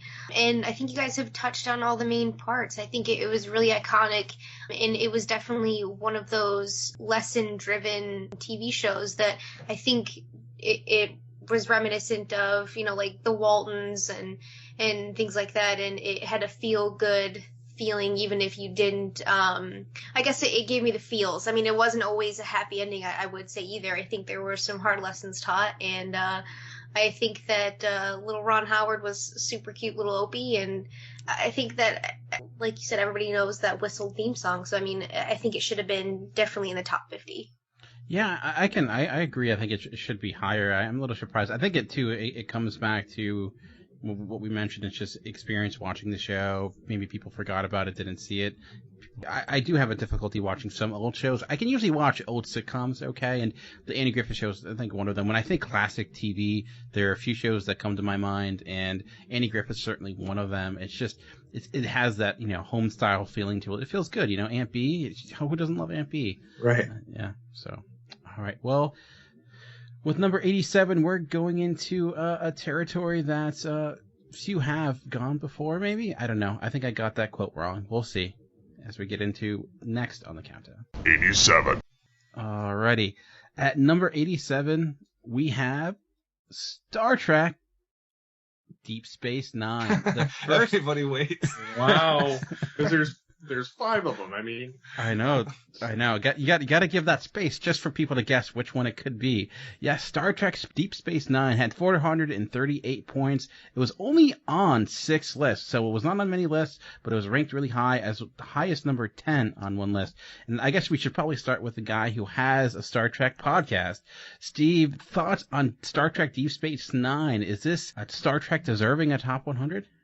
Yes, actually. This is one of those Star Trek shows that actually took me a long time to appreciate.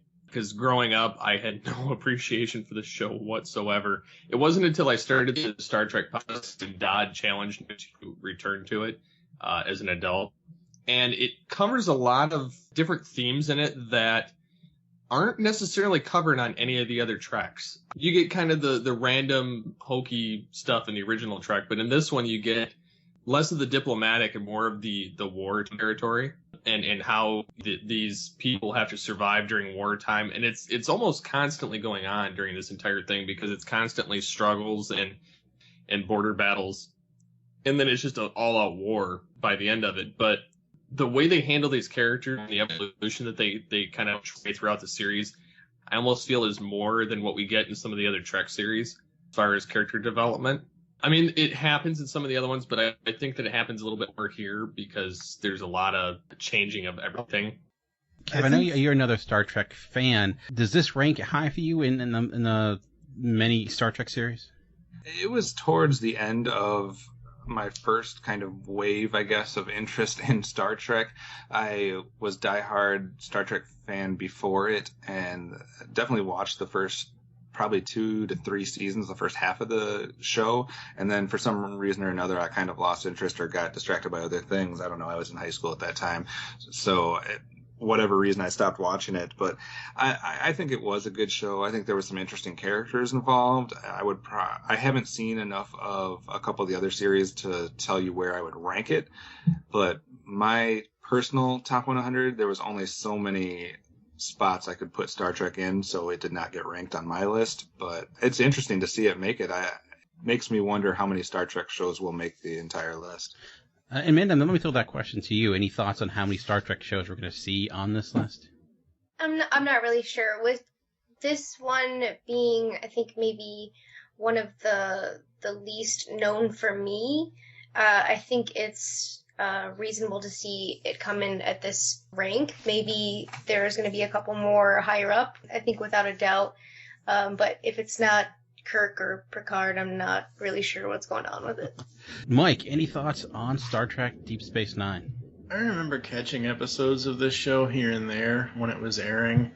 I remember Captain Sisko and all that stuff, and I don't know, it's just one of those shows that I saw when it was on, but I never really paid attention to it because I was still more into the reruns of Next Generation.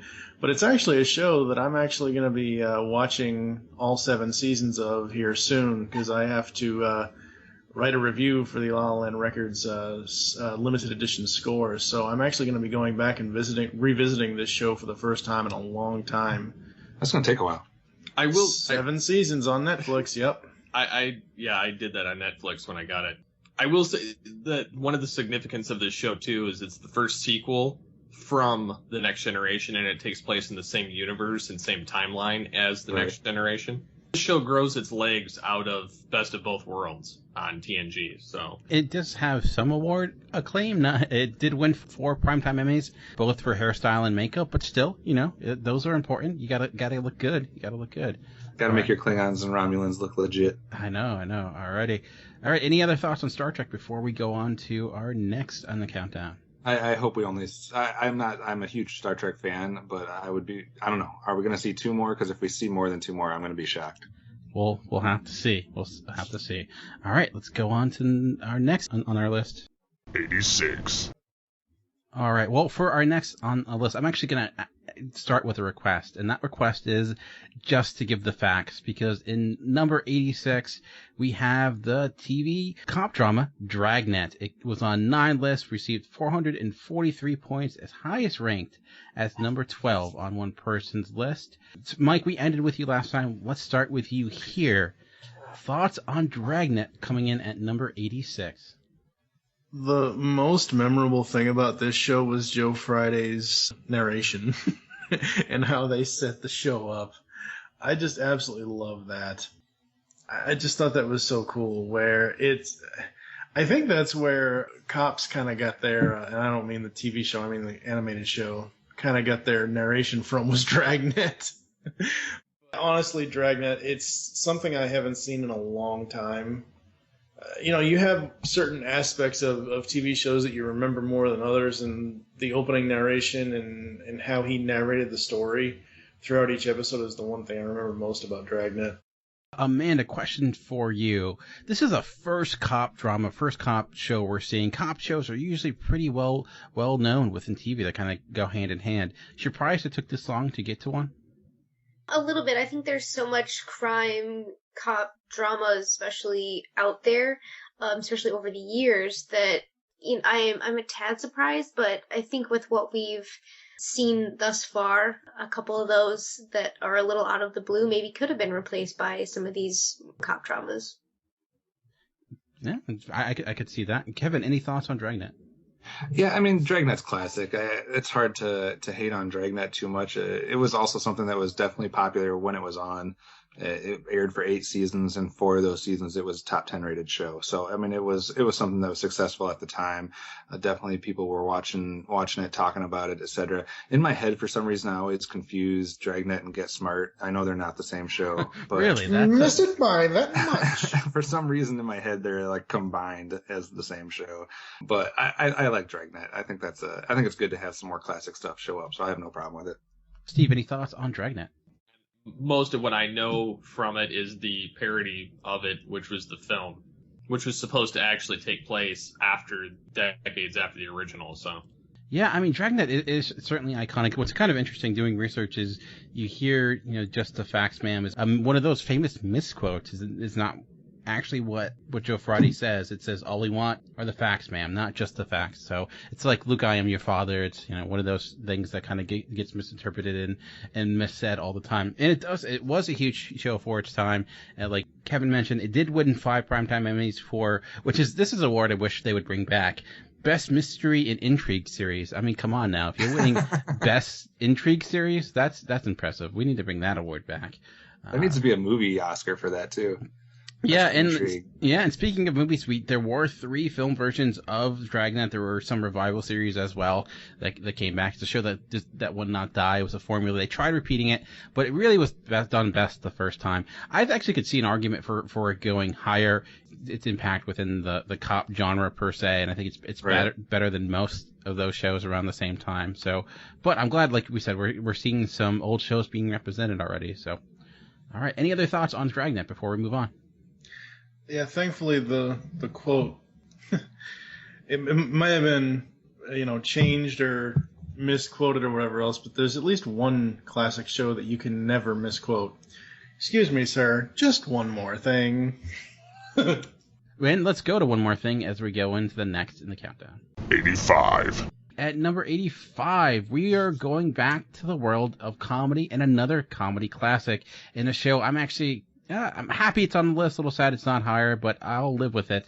At number 85, we have The Bob Newhart Show with 449 points on 8 lists. Was actually on fewer lists than Dragnet, but it was ranked higher because it had an average rank of 44.9, where Dragnet had it 51, meaning that people who did rank it tend to rank it higher.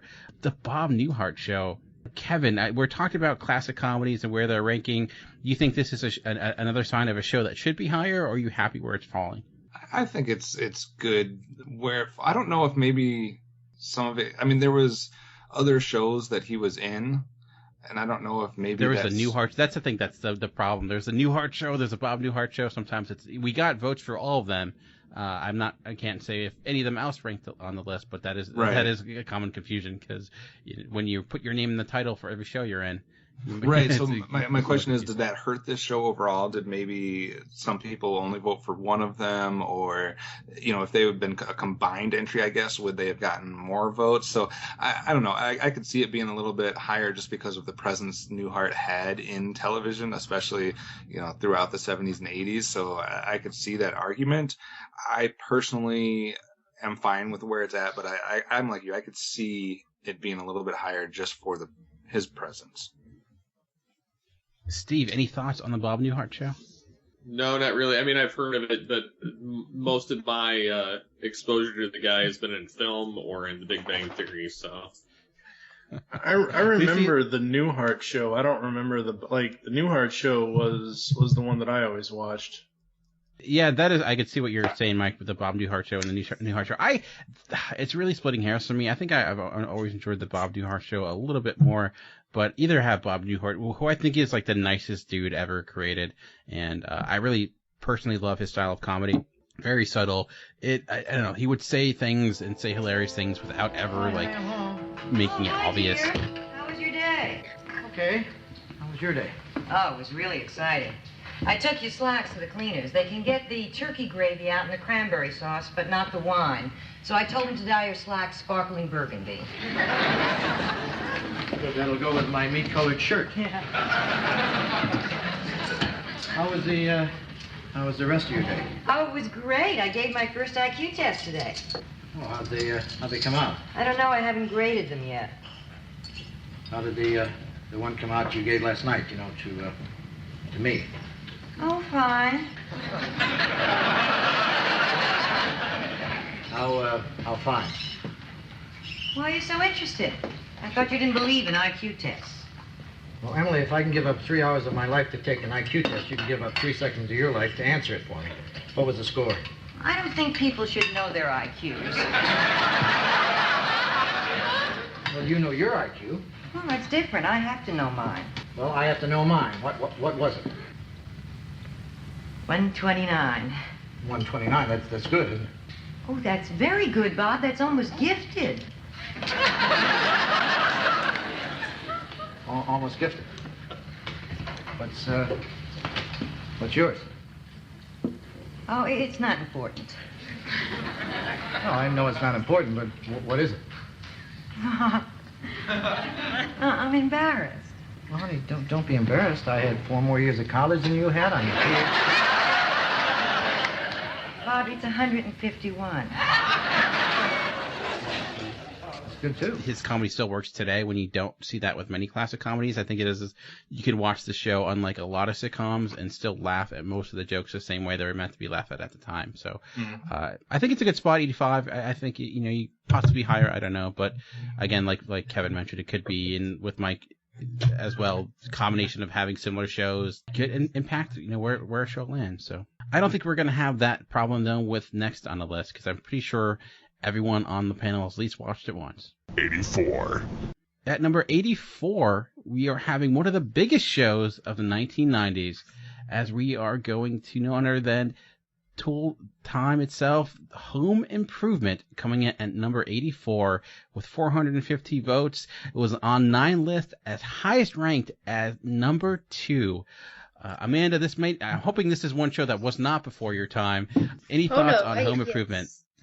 I wish that I could make the Tim the Toolman growl noise right now, or whatever it is. Something like that, yeah. I watched a lot of this when I was younger. I think that I had a huge crush on JTT back in the day, Jonathan Taylor Thomas. You and me both. Wow. Okay then. I liked seeing the kids grow up. I loved the relationship the mom and the dad had. I even loved that he had this completely separate life aspect. I think he had his TV show, but then he also came home and kind of shed that popularity and that fame and was just a real dad, with a hobby car in the garage and, his wife trying to get through school and kids to manage. And I thought it was a really fun show. And Wilson, was that the neighbor's name? I think he was probably my favorite character. Mike, any thoughts on Home Improvement? Home Improvement was amazing at the time. As Amanda was saying, you have so many different aspects of this show. You have him on his TV show, you have him with his family, and then a third aspect is you have his friendship with Al Borland, played by Richard Karn, and that's just one of the craziest TV friendships I think I've ever seen between the two of them. It's such a love-hate thing. Yeah, it's so awesome, and I'm going to reference the current show Tim is on. It's so awesome when they had the characters from Home Improvement come back to be on Last Man Standing. The episode where Patricia came back and they made all the jokes about Home Improvement, that was just awesome. But Home Improvement itself, as Amanda said, watching the kids grow up, watching Tim eventually evolve into this really cool TV dad of the 90s, it was damn good show. Yeah, and Kev, I know when you talked about Andy Griffith's show, you talked about a show that started off strong and ended strong, and we see that too with Home Improvement. It started, ratings-wise, it debuted in the top 10 and stayed in the top 10 for all 8 of its seasons. So similar to that show, do you feel that Home Improvement should be higher on this list? I'm going to be the one person that probably gets some hate on this one.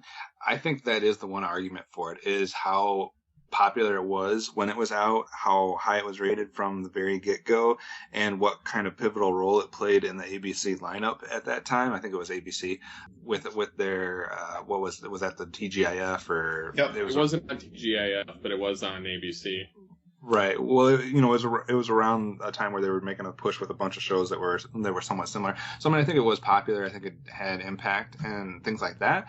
For me personally, though, and maybe it's a factor that I was a little older at that time, but I just feel with Home Improvement, and I could name a couple other sitcoms in the 90s, to me, they just didn't do anything that I hadn't seen before. There was nothing groundbreaking in those shows compared to some of the same sitcoms I had seen in previous years or previous decades. So for me, I actually left it off of my list completely.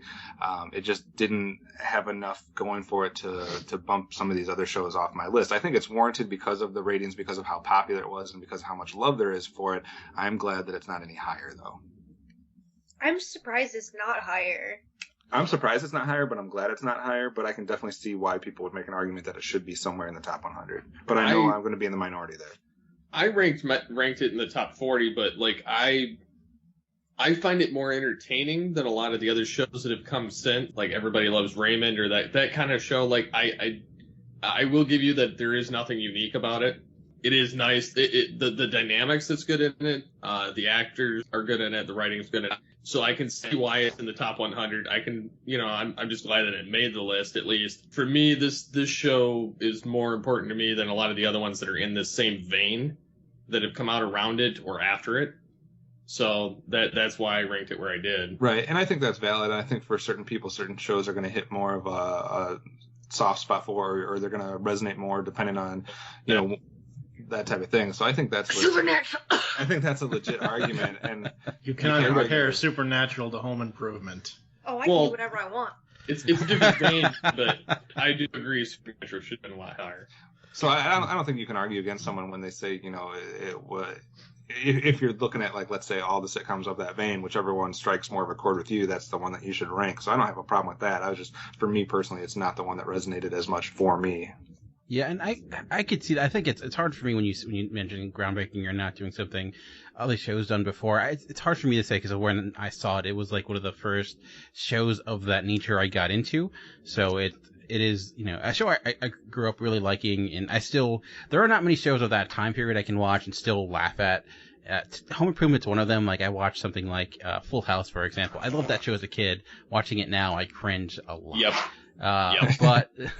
But a show in Home Improvement, I think it's still funny. I think Tim Allen, he did incorporate a lot of his stand-up into that show, which is the common thing to do. You see that with a lot of stand-ups. It was a thing at the time. Same thing Cosby did. So it did follow that formula. But I don't know. I think there was something I think maybe who it was speaking to, the fact that it was a show within a show, not that hadn't been done before. But I think it all kind of just comes around to just maybe the chemistry of the cast, and I don't know. I think a lot had to do with Tim Allen himself and the naivety of the character that he played. Yeah, it had that slapstick comedy, I think, that you would expect for a family show. So, and I mean, actually, this is about right where I had it on my list. So I think it's a good spot for it. And like you guys, I'm a little surprised it's not higher. But again, it's continuing the one common that we're seeing with that list, and that's surprises. So let's see what's next on the list as we get into the next show on our countdown. 83. Well, so far we saw shows on network TV, we saw shows on cable TV. Well, we're seeing our first show with number 83, our first show that is actually on a streaming service, as we are breaking ground here with Orange is the New Black at number 83. It was on 8 lists. We received 454 points, 4 more points than Home Improvement, as highest ranked as number 9. So it was on one person's top 10 list. it's a show that I know it's getting a lot of acclaim. Surprisingly enough, it's actually, but what people not realize, the most watched show on Netflix. So it is breaking ground in that end. So it's kind of cool seeing one show on a streaming service showing up already. Amanda, let's start with you here. Any thoughts on Orange is the New Black showing up at number 83? I actually only ranked this in my top 100 because I know how popular it is. I've only seen maybe 5 minutes of an episode, and it was some weird lesbian prison sex, and I was like, yeah, I'm not really sure about this show yet. So I think that I need to warm up to it a little bit more because who's that chick from that 70s show? Donna? It was her and some other chick, and they were like hardcore getting it on in jail, and I was like, yeah, I think this is pretty much all this show is, but I know that it's so popular that there's got to be something behind it. Kevin, any thoughts on Orange is the New Black? I'm still trying to picture Amanda's face when she watched those 5 minutes and didn't know what she was getting into. I was a little confused, and then when I realized what was happening, I was like, well, I think I kind of knew this is what was going to happen. I can see the draw to the... that's dumb to say right after she said that. I can see... I can see the draw. I watch it for the article. Right. They have good wings. You watch it for the article. But at this point, that's all you can do. No, I understand that notwithstanding. I can understand how people got into it for other reasons. I think it was something that was unique. It was something that was kind of maybe for a lot of other people that were seeing a lot of those types of shows, as far as what I'm talking about with like gritty crime, prison type stuff. They were seeing a lot of that was basically dominated by male casts. And so I can see where maybe this one comes along and offers something different that people gravitate to. I've only seen a part of a few episodes when other people were watching it, and I did kind of get sucked into whatever the story was, but because I didn't continue watching, I can't really tell you much about characters or plot lines or anything like that. But I think it definitely does have the ability to kind of capture you once you've been watching an episode or two and kind of keep you for the long haul. I think it goes for that being the all-female cast. I think that they do play super heavy on that girl-on-girl thing because I think that's what people really want to see. And I think that that should be a small part of it. I think that if I watch more of this, I'll be interested to see what the story does, to see if they don't just go for that sex sells kind of viewpoint. So we'll see. Orange is the New Black for me was a show that I didn't have much interest in, but my wife started watching it, and I kind of, I like caught it secondhand. I wasn't really paying attention, but I did get sucked into it. And I would say that, yeah, there is, that sex aspect of it, but it's really a small piece of it. And it really hits that dramedy, not to bring up that word because it's an awful word, but it really hits that sweet spot really well because there are some comic moments, but it gets into some dark moments too. And it was interesting that it's one of the few shows that was been nominated for both Best Comedy and Best Drama. And it has been nominated for 12 Emmy Awards. It's one of few for performances, Golden Globes as well. So it does come in with award acclaim, and it's saying a lot. It really kind of, House of Cards really, I think, got the attention, showing because it had big names attached. But I think Orange is the New Black to me was maybe arguably the better show. Being an all-female cast is I think a additional benefit to it because it does get into a lot and it gets into all the characters. There are a lot of characters that are specific. A lot of show episodes are specifically directed to specific characters, and you kind of get their background, and you end up with such a rich show because you get so many well-developed relationships, and you're really understanding where the people come from. And it's a variety of different types of people, and types of people you don't necessarily see on TV. They're not the glamorous types. It's not overly gritty like something like Oz. It's not like the woman version of Oz, but it's able to really catch that balance. So I think it's deserving of 83. I could maybe even argue that it should be higher. I do think that maybe the fact that it's on Netflix could impact people because if you don't have that Netflix, you can't watch it. So it could have. But I also think being on Netflix, they can do a little bit more as far as what they could put on these other primetime shows. I think they push the envelope because they can, and that's what people want. I think this too is going to be one of examples of shows that maybe we talk about when we get to the wrap up. But this is a prime candidate for something that, if you do this list 5 years from now, 10 years from now, could definitely jump in the rankings. Yeah, and I think being on Netflix too, not only can you just do whatever you want, you also don't need to go to small things like time format. You could be like 47 minutes or something like that. You can make your show last as long as it should. So there's been a lot of that. But Steve, I don't think you was ranked on the list or you saw the show, but I did have a question for you. Do you think we'll see any more shows like this, Orange is the New Black? Any of those shows that are on the streaming services, which is relatively new, only in the last few years? Any chance we'll see more show up in the top 100? Definitely say so, because I think a lot of the stronger shows that we're getting now at this point are coming out on these streaming services, only in that they don't have, and I'm not saying that there aren't strong shows on the other networks, but I think that because the other ones are controlled by networks, they're hindered in that fashion. And much like you guys said, they can make them however long they need to be, or kind of get around those obstacles because of being on a streaming service compared to being on cable, where just anybody can get on it. Because I mean, Netflix can be different by profiles based on age, so you can lock kids out of that, so it can be as graphic as it needs to be, compared to being on cable where any kid can just flip the channel and watch it. So that's why they can't really do any of the stuff that they're getting away with here. But that being said, like, my wife watches the show. Like, I have caught it here or there just being in the same room. It's not a show I get into personally, but I can see why the acclaim's there. I think the other thing with the Netflix shows is, yes, we're going to wait on the production of the show, but once it releases, they release a whole season at one point. It's not just... No, I know, but it's starting to change, though. Right, but I'm saying, like, you take something like The Flash or Arrow or any other show that's on broadcast network television, and you still have to wait a week for the next episode, whereas with Orange is the New Black and any other show, House of Cards, that's on Netflix, they put the whole season out at once. So you can just sit there and binge watch if you're interested in whatever show that they put out. I did that with Hemlock Grove. As soon as I put that out, I'm like, yeah, I'm watching this. And then I'm like, I have no idea what was going on. Now I have to wait for this to happen again. Yeah, but I'm glad that they do that, because I hate when books end on a cliffhanger. I hate when movies that are going to have a sequel end on a cliffhanger. I want to know, and I want to know now. Give it to me all. Give it to me all. So, I think let's said somewhere in Orange is the New Black. Undoubtedly. Occasionally. Some people watch maybe certain scenes, have them bookmarked. Alrighty, well, let's get out of this conversation as quickly as possible as we get into the next in the countdown. 82. Well, for this next show on this list, maybe we should just ad-lib, because it would be fitting for as number 82 coming in with 7 lists with 454 points is Whose Line Is It Anyway? It was highest ranked as number 9, so it did reach the top 10 for one person.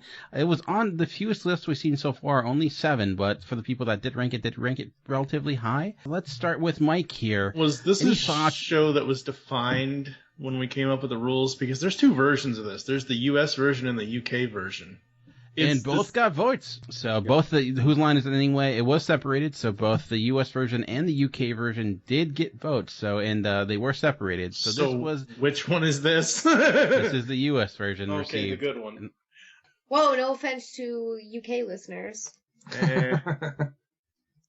Yeah, the UK think that talked about books and stuff. That's I'm fun.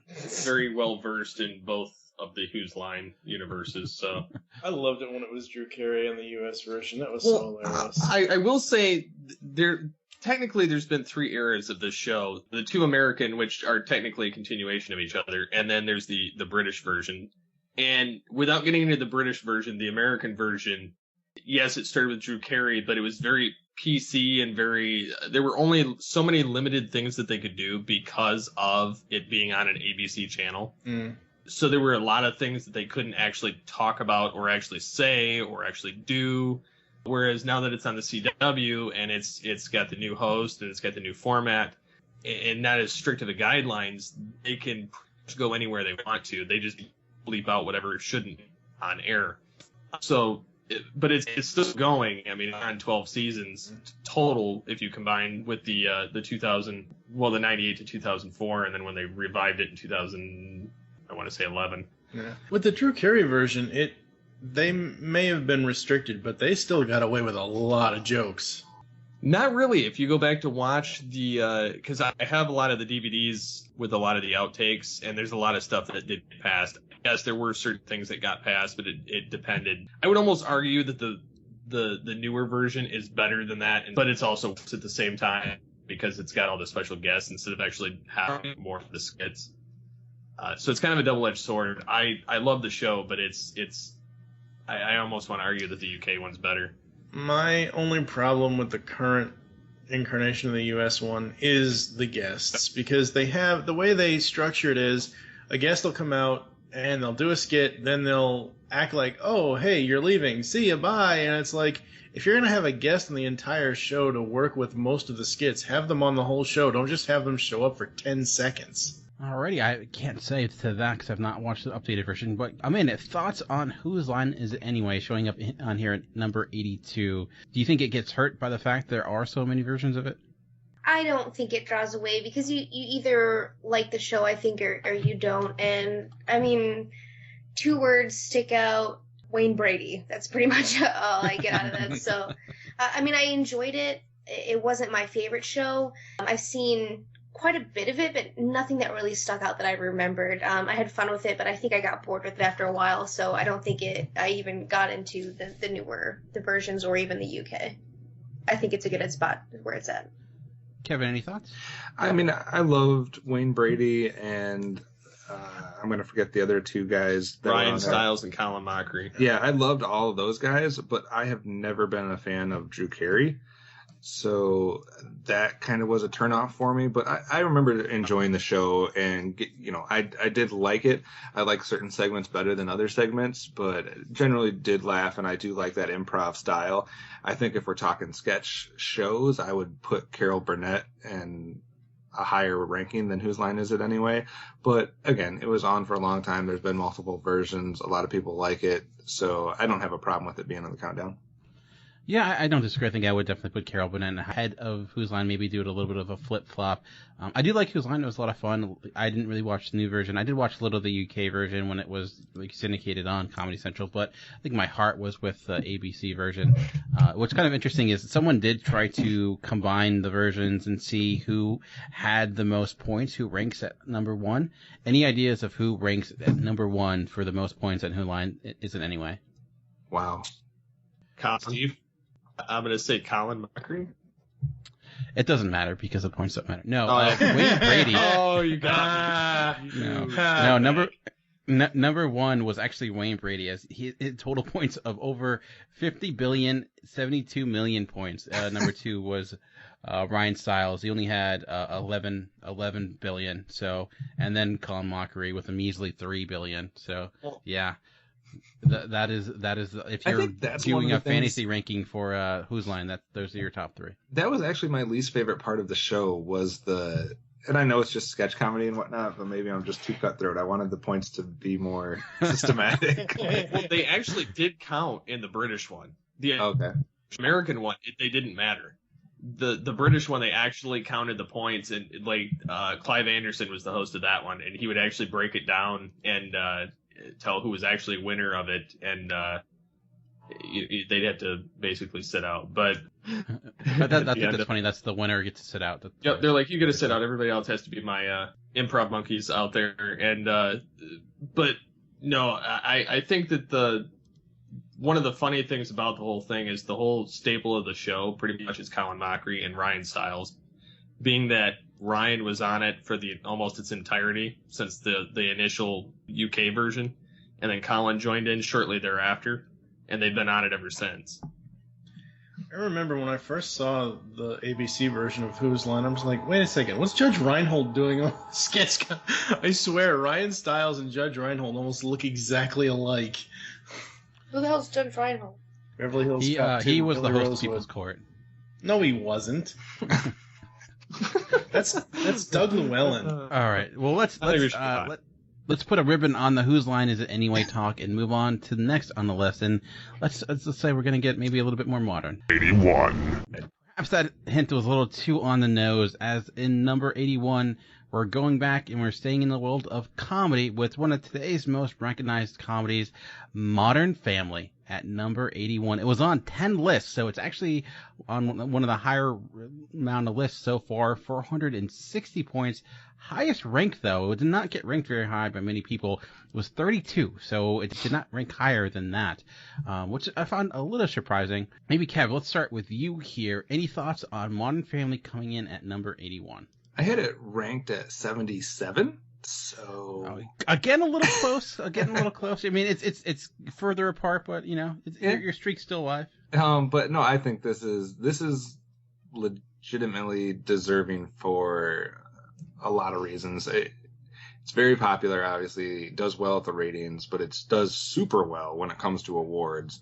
So, I mean, I think it's won actually for best comedy 5 times out of the 7 seasons.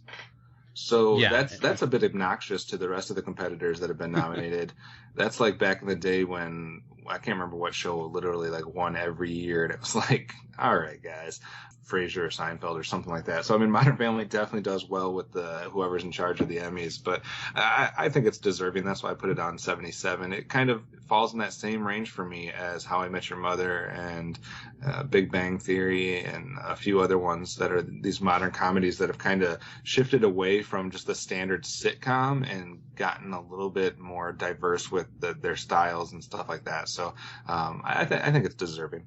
Amanda, like Kevin mentioned, Modern Family is a show that gets a lot of accolades, gets a lot of awards. Do you think it actually hurts it as people, get, like Kevin mentioned, get annoyed just by how much love it gets? I think that the way it could hurt it is it's setting its own bar, it's setting its own standard, and can it live up to its own expectations and for the next season? I think it is a really great show. I'm not really sure about awards and things because I'm not that cool, but or that nerdy. Or that nerdy. Either way, same difference. But I think that people could get annoyed, just like I get annoyed with Taylor Swift fucking winning everything, and I hate her and her face and her stupid teeth. And she does have awful teeth. Let's be honest, though. Just her whole face. I just want to rearrange it with my That's fists. something that I didn't think we'd get Taylor Swift mentions on the record today. We got a little Taylor Swift, some T-Swift, as I like to say when I'm on the radio, because I don't like saying her whole fucking name because I hate her. So. Wow, strong feelings. But I think that this could be in that same vein where there's so much love surrounding them, and I think there might be a faction that just doesn't get it, and they might be those ones that are annoyed with it.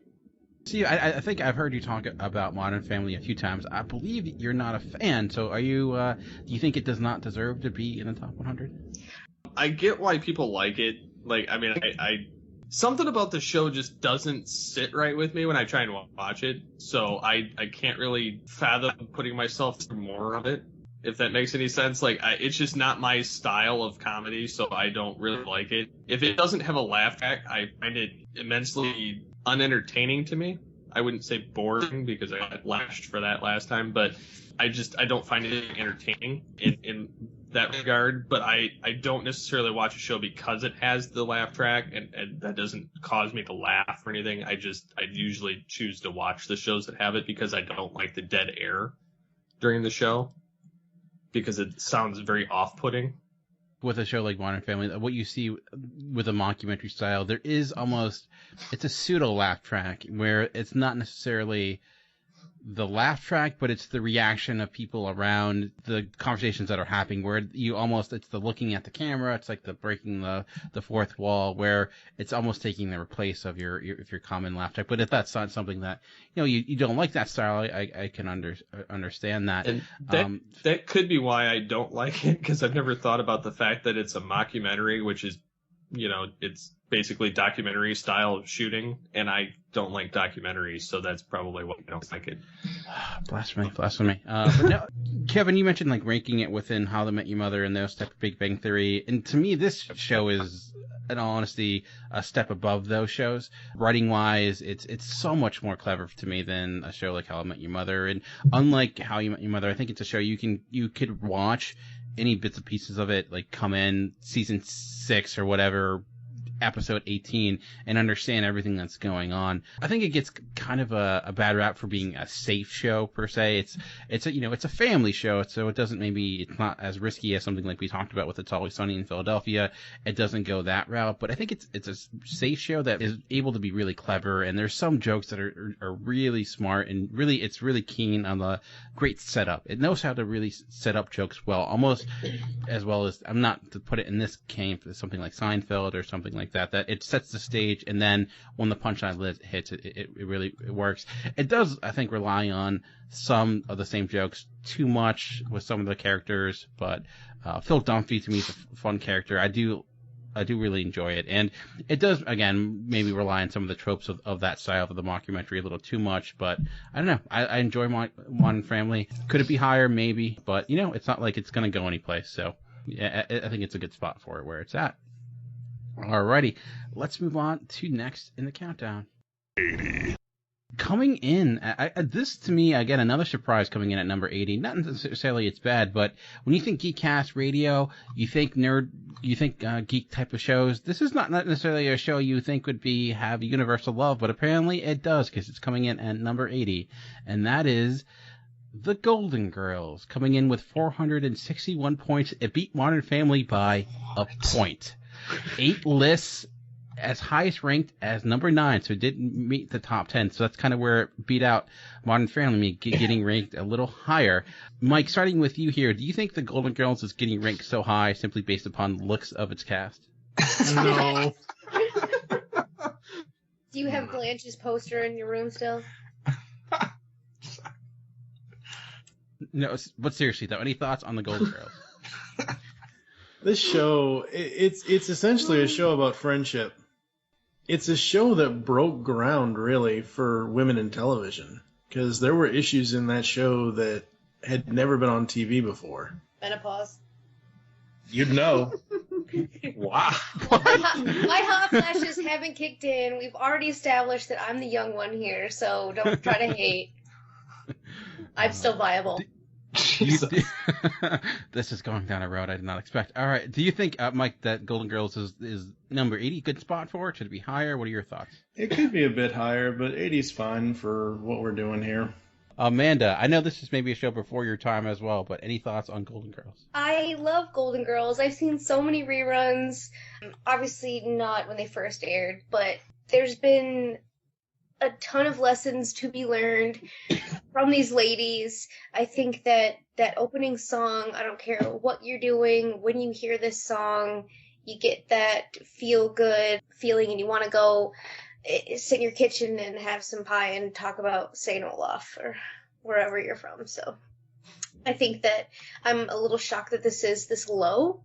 I think it's one of those big iconic shows that everybody at least will know and maybe not love, but I think that there's a lot to take away from the show, and I think it should definitely be higher. Steve, are you a fan of Golden Girls? Are you surprised to see it here on this list?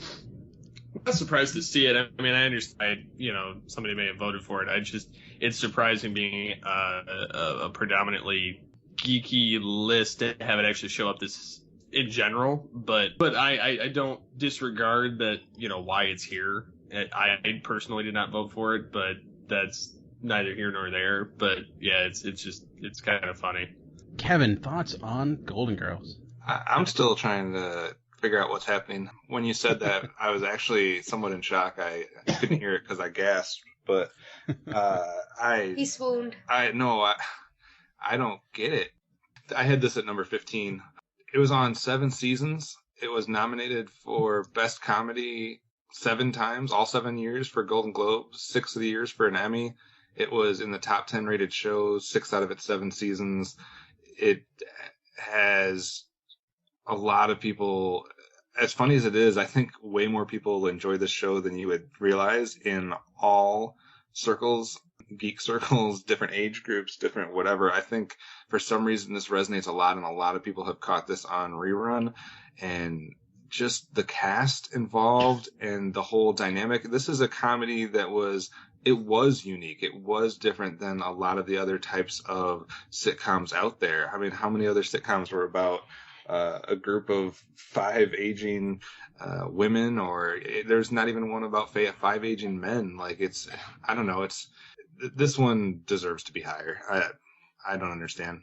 You could probably blame me because I didn't rank it. Maybe that was more of a brain fart on my part, but it's a show that it's one I didn't really watch a great deal, but thinking about it, looking at it, it does make a lot of sense considering at the end of the day, no matter the age of the characters, gender of the characters, when you have a funny show, it can resonate with a lot of people. And I think that's bottom line what Golden Girls was. It, obviously had more than just laughs. It had, as Amanda mentioned, dealt with a lot of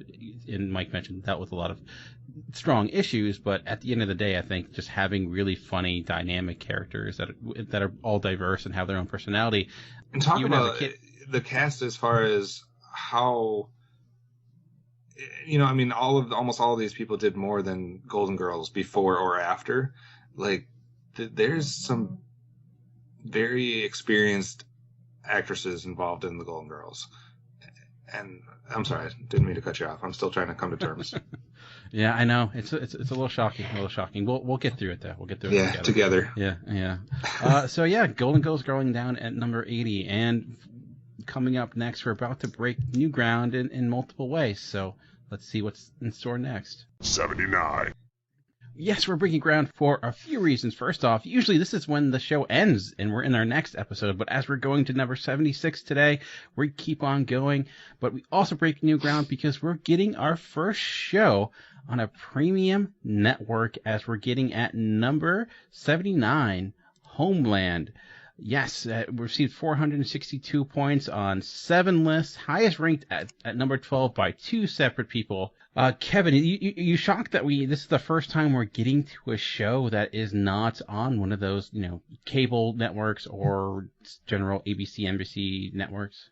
I'm either shocked or I'm shocked if it turns out one direction, and I'm not shocked if it turns out another one, because it surprises me that it has taken this long to get there. So I would be shocked if that means that there's not going to be as many of these, or maybe it just means that the ones that are on there are going to be ranked much higher. This definitely has a whole lot of critical acclaim and has been very much put, if people were ranking, especially if we were doing like modern shows, like rank the best shows from the year 2000 on, this would probably be, very high on that list. So I am a little bit surprised that it's taken this long, but maybe that means that a lot of them are ranked pretty high. And it's kind of interesting when you look at how close the last few shows are. Modern Family was number 81 with 460 points. Homeland at 79, 462 points. So we've only gone up. We've gone up 3 spots, and each spot has only been 1 more point. So that means all it took was one person ranking it at 100 to boost it over those other ones. Exactly. Well, luckily for this, no one ranked it that extremely high. So I've heard a lot of people compare current shows to what Homeland used to do, or what it did originally. Like, I know a lot of people that do podcasts for like reviews of The Blacklist or some shows like that, and they compare it to Homeland a lot. I just don't get the appeal. I do, honestly. The first season, to me, I haven't seen the most recent season, but I've seen every other season before that. Speaking as someone who has watched the show, the first season ranks to me as one of the best seasons I've ever seen. Claire Danes, her character can kind of get on your nerves a little bit, her character being like bipolar at times, and it's just, she can maybe play it a little too on the nose, but at the end of the day, it was, it is that thriller show. It had an interesting plot, a really great mystery.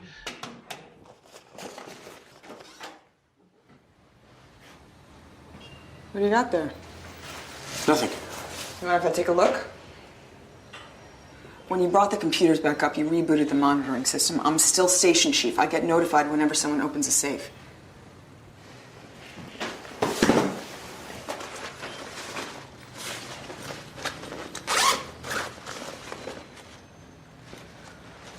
Well, I know this isn't for you.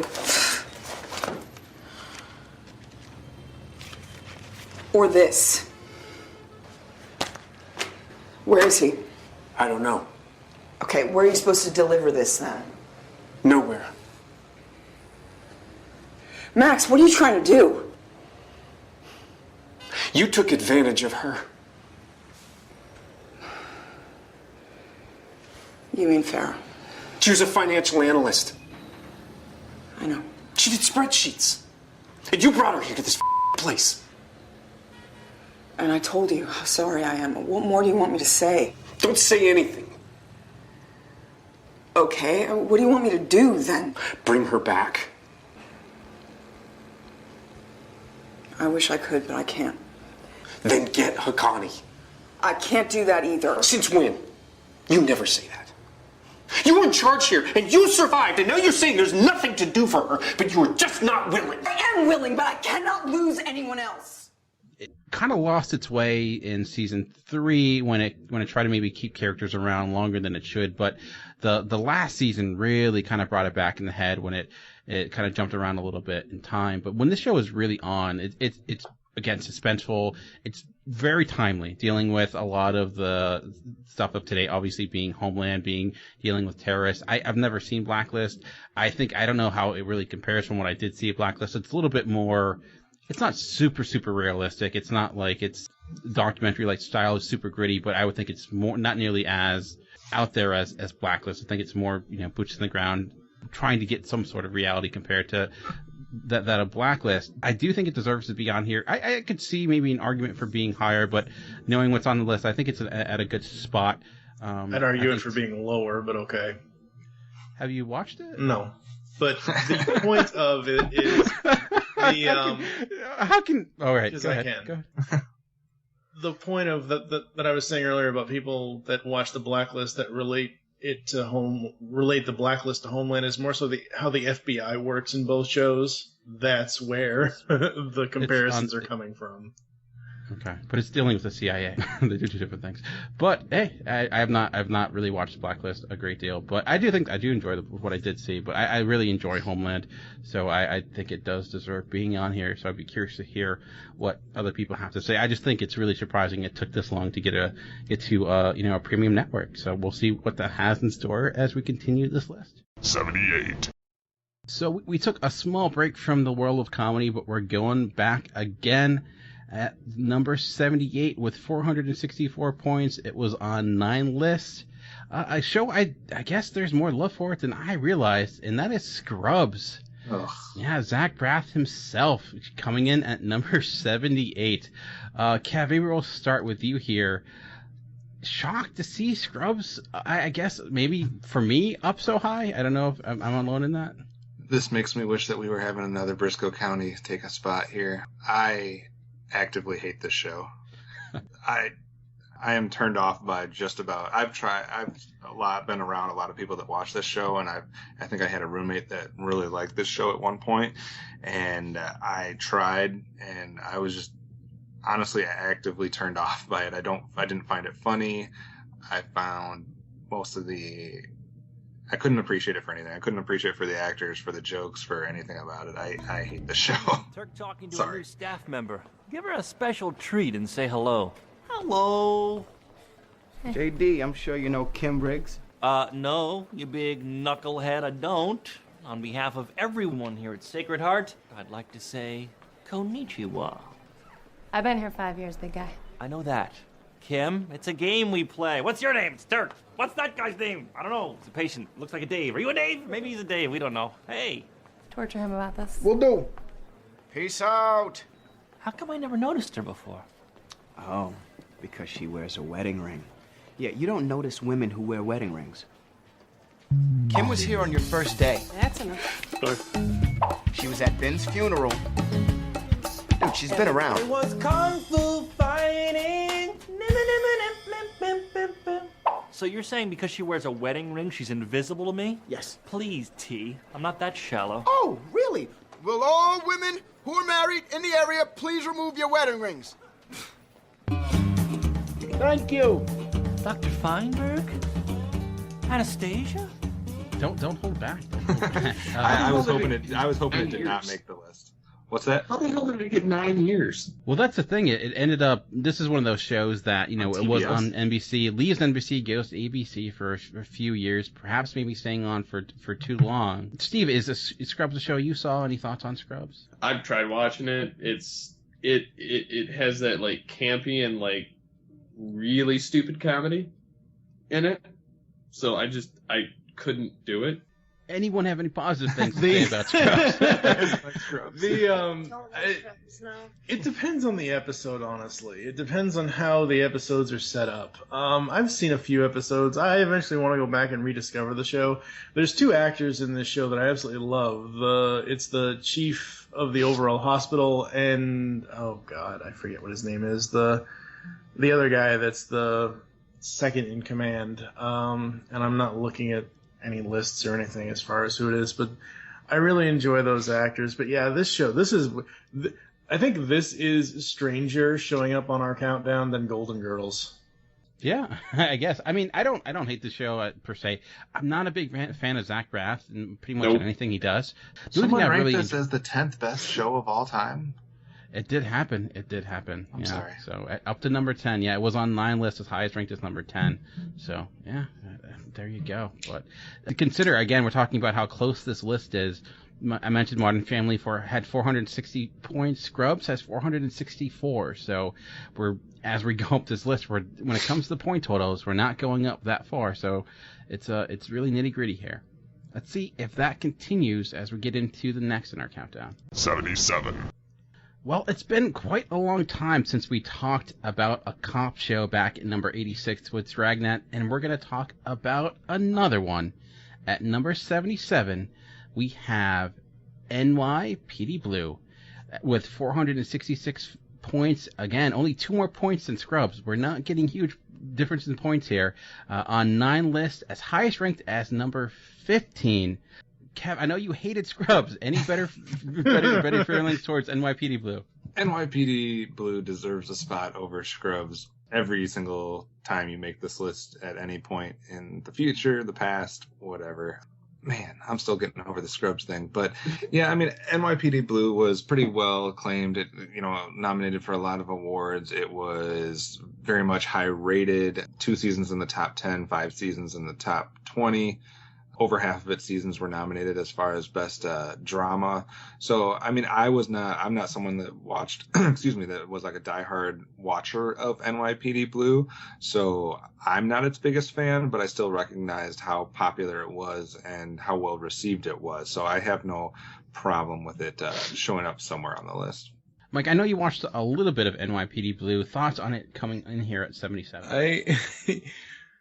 Let's give a little bit of background. Leading up to our top 100 here, Dan had been putting, and I think you're still going to be putting up matchups, but on our Facebook page and Twitter and all that, he would put up matchups of show versus show and which was the better one. And before we recorded this episode, the one you put up was The Shield, FX's The Shield versus NYPD Blue. And one of my comments on the post was, yeah, NYPD Blue, the show that was like every week, okay, how can we show Dennis Franz's ass? Because that's really... I'm sure that was their goal. I'm sure it was too. I mean, let's face it, that show was all Andy Sifowitz, Dennis Franz's character. It was pretty much all his character and dealing around the stories that, dealt with him. I haven't thought about NYPD Blue in at least 15 years. I know it was a damn good show at its time, at its peak, but I haven't actually seen an episode in such a long time.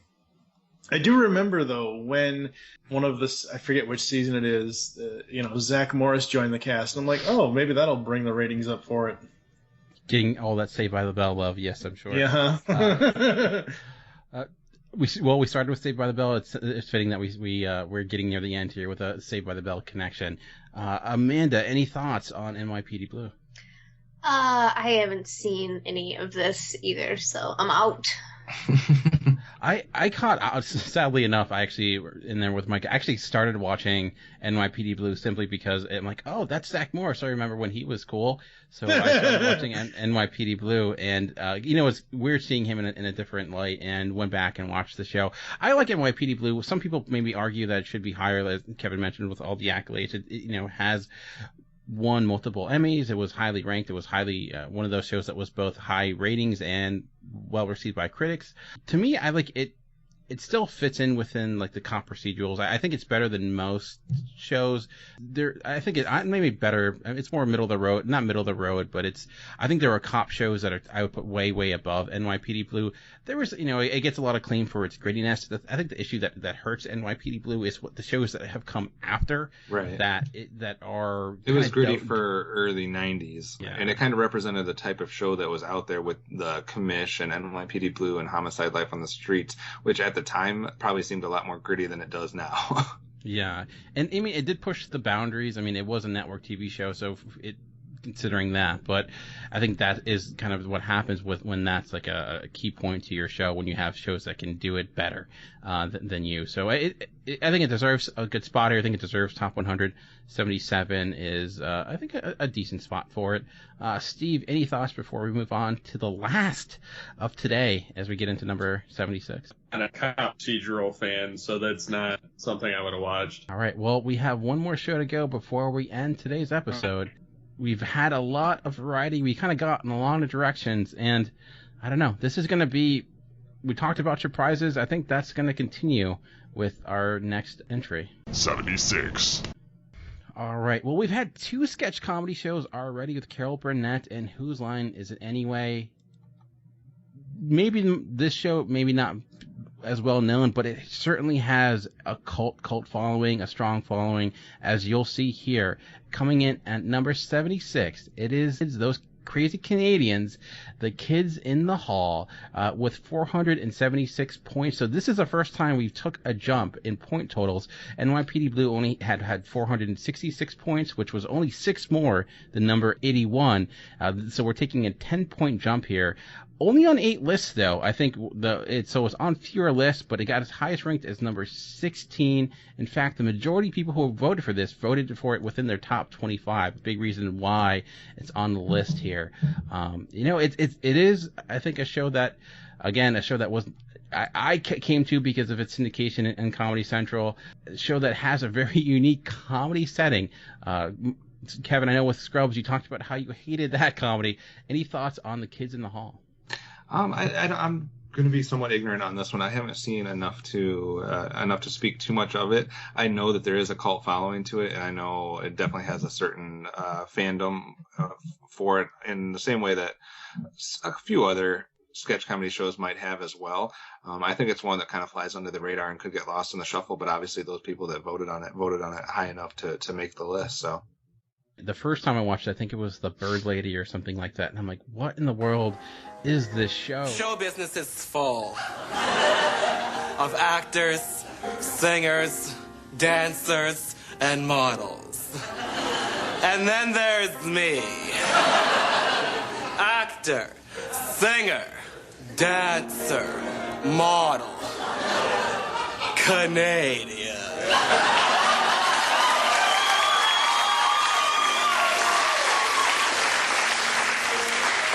I can make the word Canadian sound sexy. Most people think that I'm from the States. And even worse, they think that I'm from New York. Because I'm so sexy. But New York isn't sexy. It's sleazy. Americans know as much about Canada as straight people do about gays. This was a group that existed prior, but Lorne Michaels brought them to TV and helped make them stars, per se. And necessarily, it did receive some Emmy love for Outstanding Variety Show. It did receive a couple of nominations, though maybe its best award, perhaps the best award we've talked about today, is the fact that its hosts, the members of its cast, did get the worldwide acclaim of getting a star on Canada's Walk of Fame. So let's be honest, I can't really get a higher accolade than that, being on the Canadian Walk of Fame there with Wayne Gretzky and I don't know, Celine Dion or somebody. Pamela Anderson, probably, just right next to them. But yeah, the Kids in the Hall, it's, as I mentioned, only on 8 lists. So I think what happens with these types of sketch shows is that there is a certain set type of taste comedy-wise, and it gets difficult to, if you're not within that. But I think, too, it got a huge second life on things like YouTube and those shows where people could watch its clips and things. Steve or Amanda, any thoughts on Kids in the Hall? Play hockey, and that's as close to anything Canadian as I get. Question here. We had 3 sketch comedies. We had Kevin. I'll throw this question to you because we had Kids in the Hall. We had Whose Line Is It Anyway, and we had the Carol Burnett Show. How did we get that order? Do you think we got the order right? Should we switch it all? We got it in reverse. So you'd put Whose Line stays where it is, and the Carol Burnett gets where this is at. Yeah, that's what I would go with. I would put Carol Burnett as the best, and then out of these 3, and then Whose Line It. But I'm saying that completely ignorant on Kids in the Hall because I just haven't seen enough of it to judge it fairly. Do you think it is a sign of things to come, knowing that we're seeing some of these shows that really have strong cult followings doing pretty well? I think maybe with the group that we have, we're going to have some more shows that have maybe smaller, under the radar cult followings that maybe got enough points to make the list. Maybe we have a group that really likes sketch comedy, and maybe we're going to see a whole bunch of other sketch comedy shows added to the list. It's weird though, because sketch comedy was way more of a prevalent and popular thing in the early TV days. And my thought is going to be that we're going to probably see a lot more modern sketch comedy shows, which it's going to be an interesting conversation if you were to take the genre of it's, on its own once we're done with this list to see how it stacks up, because every other show was a sketch comedy show back in the early TV days. So I have a feeling we're not going to see as many of those, but we might see a handful, 2, 3 more modern ones. All right. Well, let's take a quick break, and when we come back, let's just get some final thoughts before we end today's episode. Hey guys, this is JD from the In Session Film Podcast. Every week on our show, you can join my co-host Brendan and I as we review the latest films that's out in theaters. It also inspires us to discuss a top 3 list of some sort, and we have a lot of other fun movie discussions as well. It's always a blast.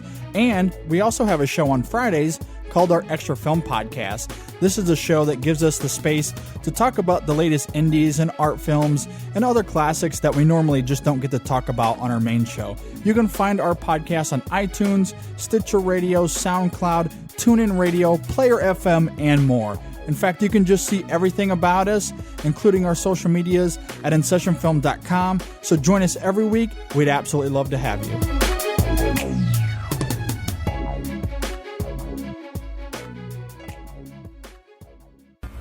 I'm Colin Baker. My name's Fraser Hines. Hi, I'm Daphne Ashbrook. This is Andrew Cartmel. Hi, this is Colin Spall. Hello, I'm Simon Fisher-Becker. This is Ian McNeice. Hi, this is Travis Ritchie. You listen to this Mark42. Listen to Mark Who 42's Universe. If you're into Doctor Who, listen to Mark Who 42's Universe. We always have the latest Doctor Who news, reviews, and interviews.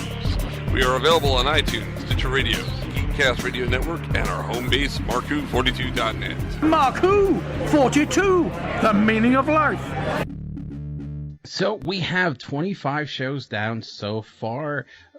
Unlike last list, we did not see any domination in genre, any domination in years. We saw a huge variety of everything, really. Kevin, starting with you here, surprised on what we saw so far? Anything that stands out to you? Man, like you said, there's definitely some diversity going on here. I am surprised that we had a couple shows that were on for such a short amount of time make the list in 1 or 2 seasons type of shows. I am basically scared and cowering in a corner because so far only 8 of my 100 have made the list. So I either have a lot that are going to still hopefully dominate the rest of the countdown, or I am going to have a whole lot of my list that's not represented. So I'm going to cry a few tears probably by the time this whole thing's over. Steve, any shows to you so far that really stand out, that really shocked you? I guess like the Briscoe County Jr. and the Scrubs and the shows like that we all had our public outcry about. I really don't know of any other ones besides that, and I think it's kind of funny. I've only got 9 so far that have been on my top 100 that have shown up. I've been keeping track because I'm like, I have a feeling which ones are going to end up being closer to the front, but I'm probably way off. the way this list is going. Amanda, this is your first time doing a top 100 list. Was it everything you expected? And more, except that my favorite show on the planet was so freaking low, and I don't get it, and I'm pouting still. It blew my mind. You guys crushed my dreams and my hopes. So I'm not really sure what the rest of this list is going to... Yeah, you just burst my little supernatural It's on the list, bubble. though. So, I mean, half my shows aren't going to be on the list. It just sucks, though, because it's like at the bottom end of the spectrum, and it was number 2 for me. Yeah. Dan, the other thing, too, just not to butt in, but maybe it's going to have to deal with the fact that we have so many more people that contributed lists than our last 2 top 100s, almost by probably like 30% more lists. But we have seen a whole bunch of shows that have been ranked in people's top 5 already fall, and that was something that was never the case really too much in our past countdowns. I want to know who these motherfuckers are, because I'm a little upset. Yeah, I mean, speaking, not only that, we saw already so far 3 number 1s fall. We saw a couple of number 3s fall, a couple of number 2s fall, a number 4 here and there fall.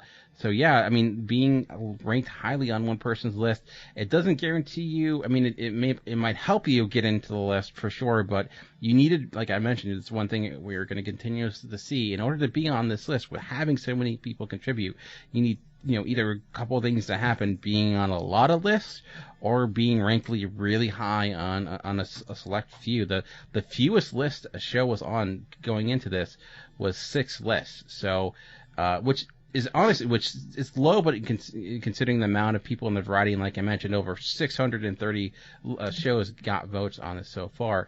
Mike, you didn't get a chance to chime in here. Yeah. So, any thoughts on the countdown? So, as we got into the first top 25. I think still the biggest shock for this first episode of the countdown is that Saved by the Bell was 100. You've got to be kidding me.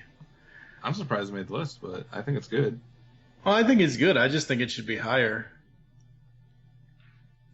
Yeah, I mean, I could see that. I was. And I'm not saying higher as in top. I mean, I know everybody loves Saved by the Bell, and most people do. Apparently, not by our standards, but I'm saying like at least in the 80s maybe, or the 70s, not just right at 100. Because I was essentially for me, if I was doing this list, I'd probably switch Saved by the Bell with Agents of Shit and put Agents of Shit at 100. Well, you could do that. If there was one show that we could take off and maybe remove from this section and bring into next week's show, any show do you think that is most deserving, Kevin? I mean, the highest 2 that I had ranked were Golden Girls and Carol Burnett show, so I would probably put Golden Girls in the next episode rather than this one, if that's what you're asking. Yeah, I think that's what I'm asking. So, all right. So 25 shows down, 75 shows more to go. Any thoughts before we bring this episode to a close?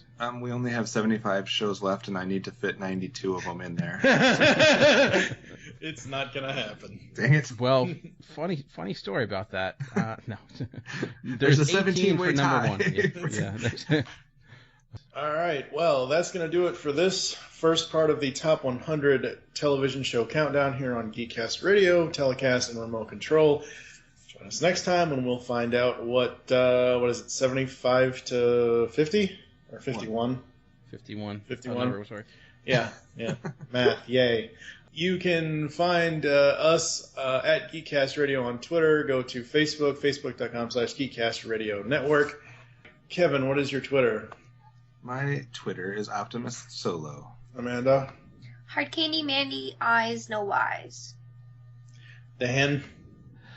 Still at MovieRevolt. I tried to get it changed for this episode, but I didn't want to do that. So yeah, I changed it at the beginning of this one. Steve? SCP-21. And I'm, of course, at TFG1Mike. Head on over to GeekCastRadio.com, comment on this episode, and let us know what you thought of the first 25 rankings. Unleash the Geek in You, and we will catch you next time. You've just listened to GeekCast Radio on the GeekCast Radio Network. There are several ways to get in contact with us or leave feedback for the show. First, visit the website, geekcastradio.com, where you can comment on all of our different podcasts. Second, you can rate our show and leave us feedback in iTunes. Third, follow us on Twitter at GeekCast Radio. Fourth, become a fan on Facebook. Go to facebook.com/GeekCastRadio. Call the voicemail line 502-526-5821. Please remember to tell us the show you are leaving the message for and your name. So until next time, unleash the geek in you.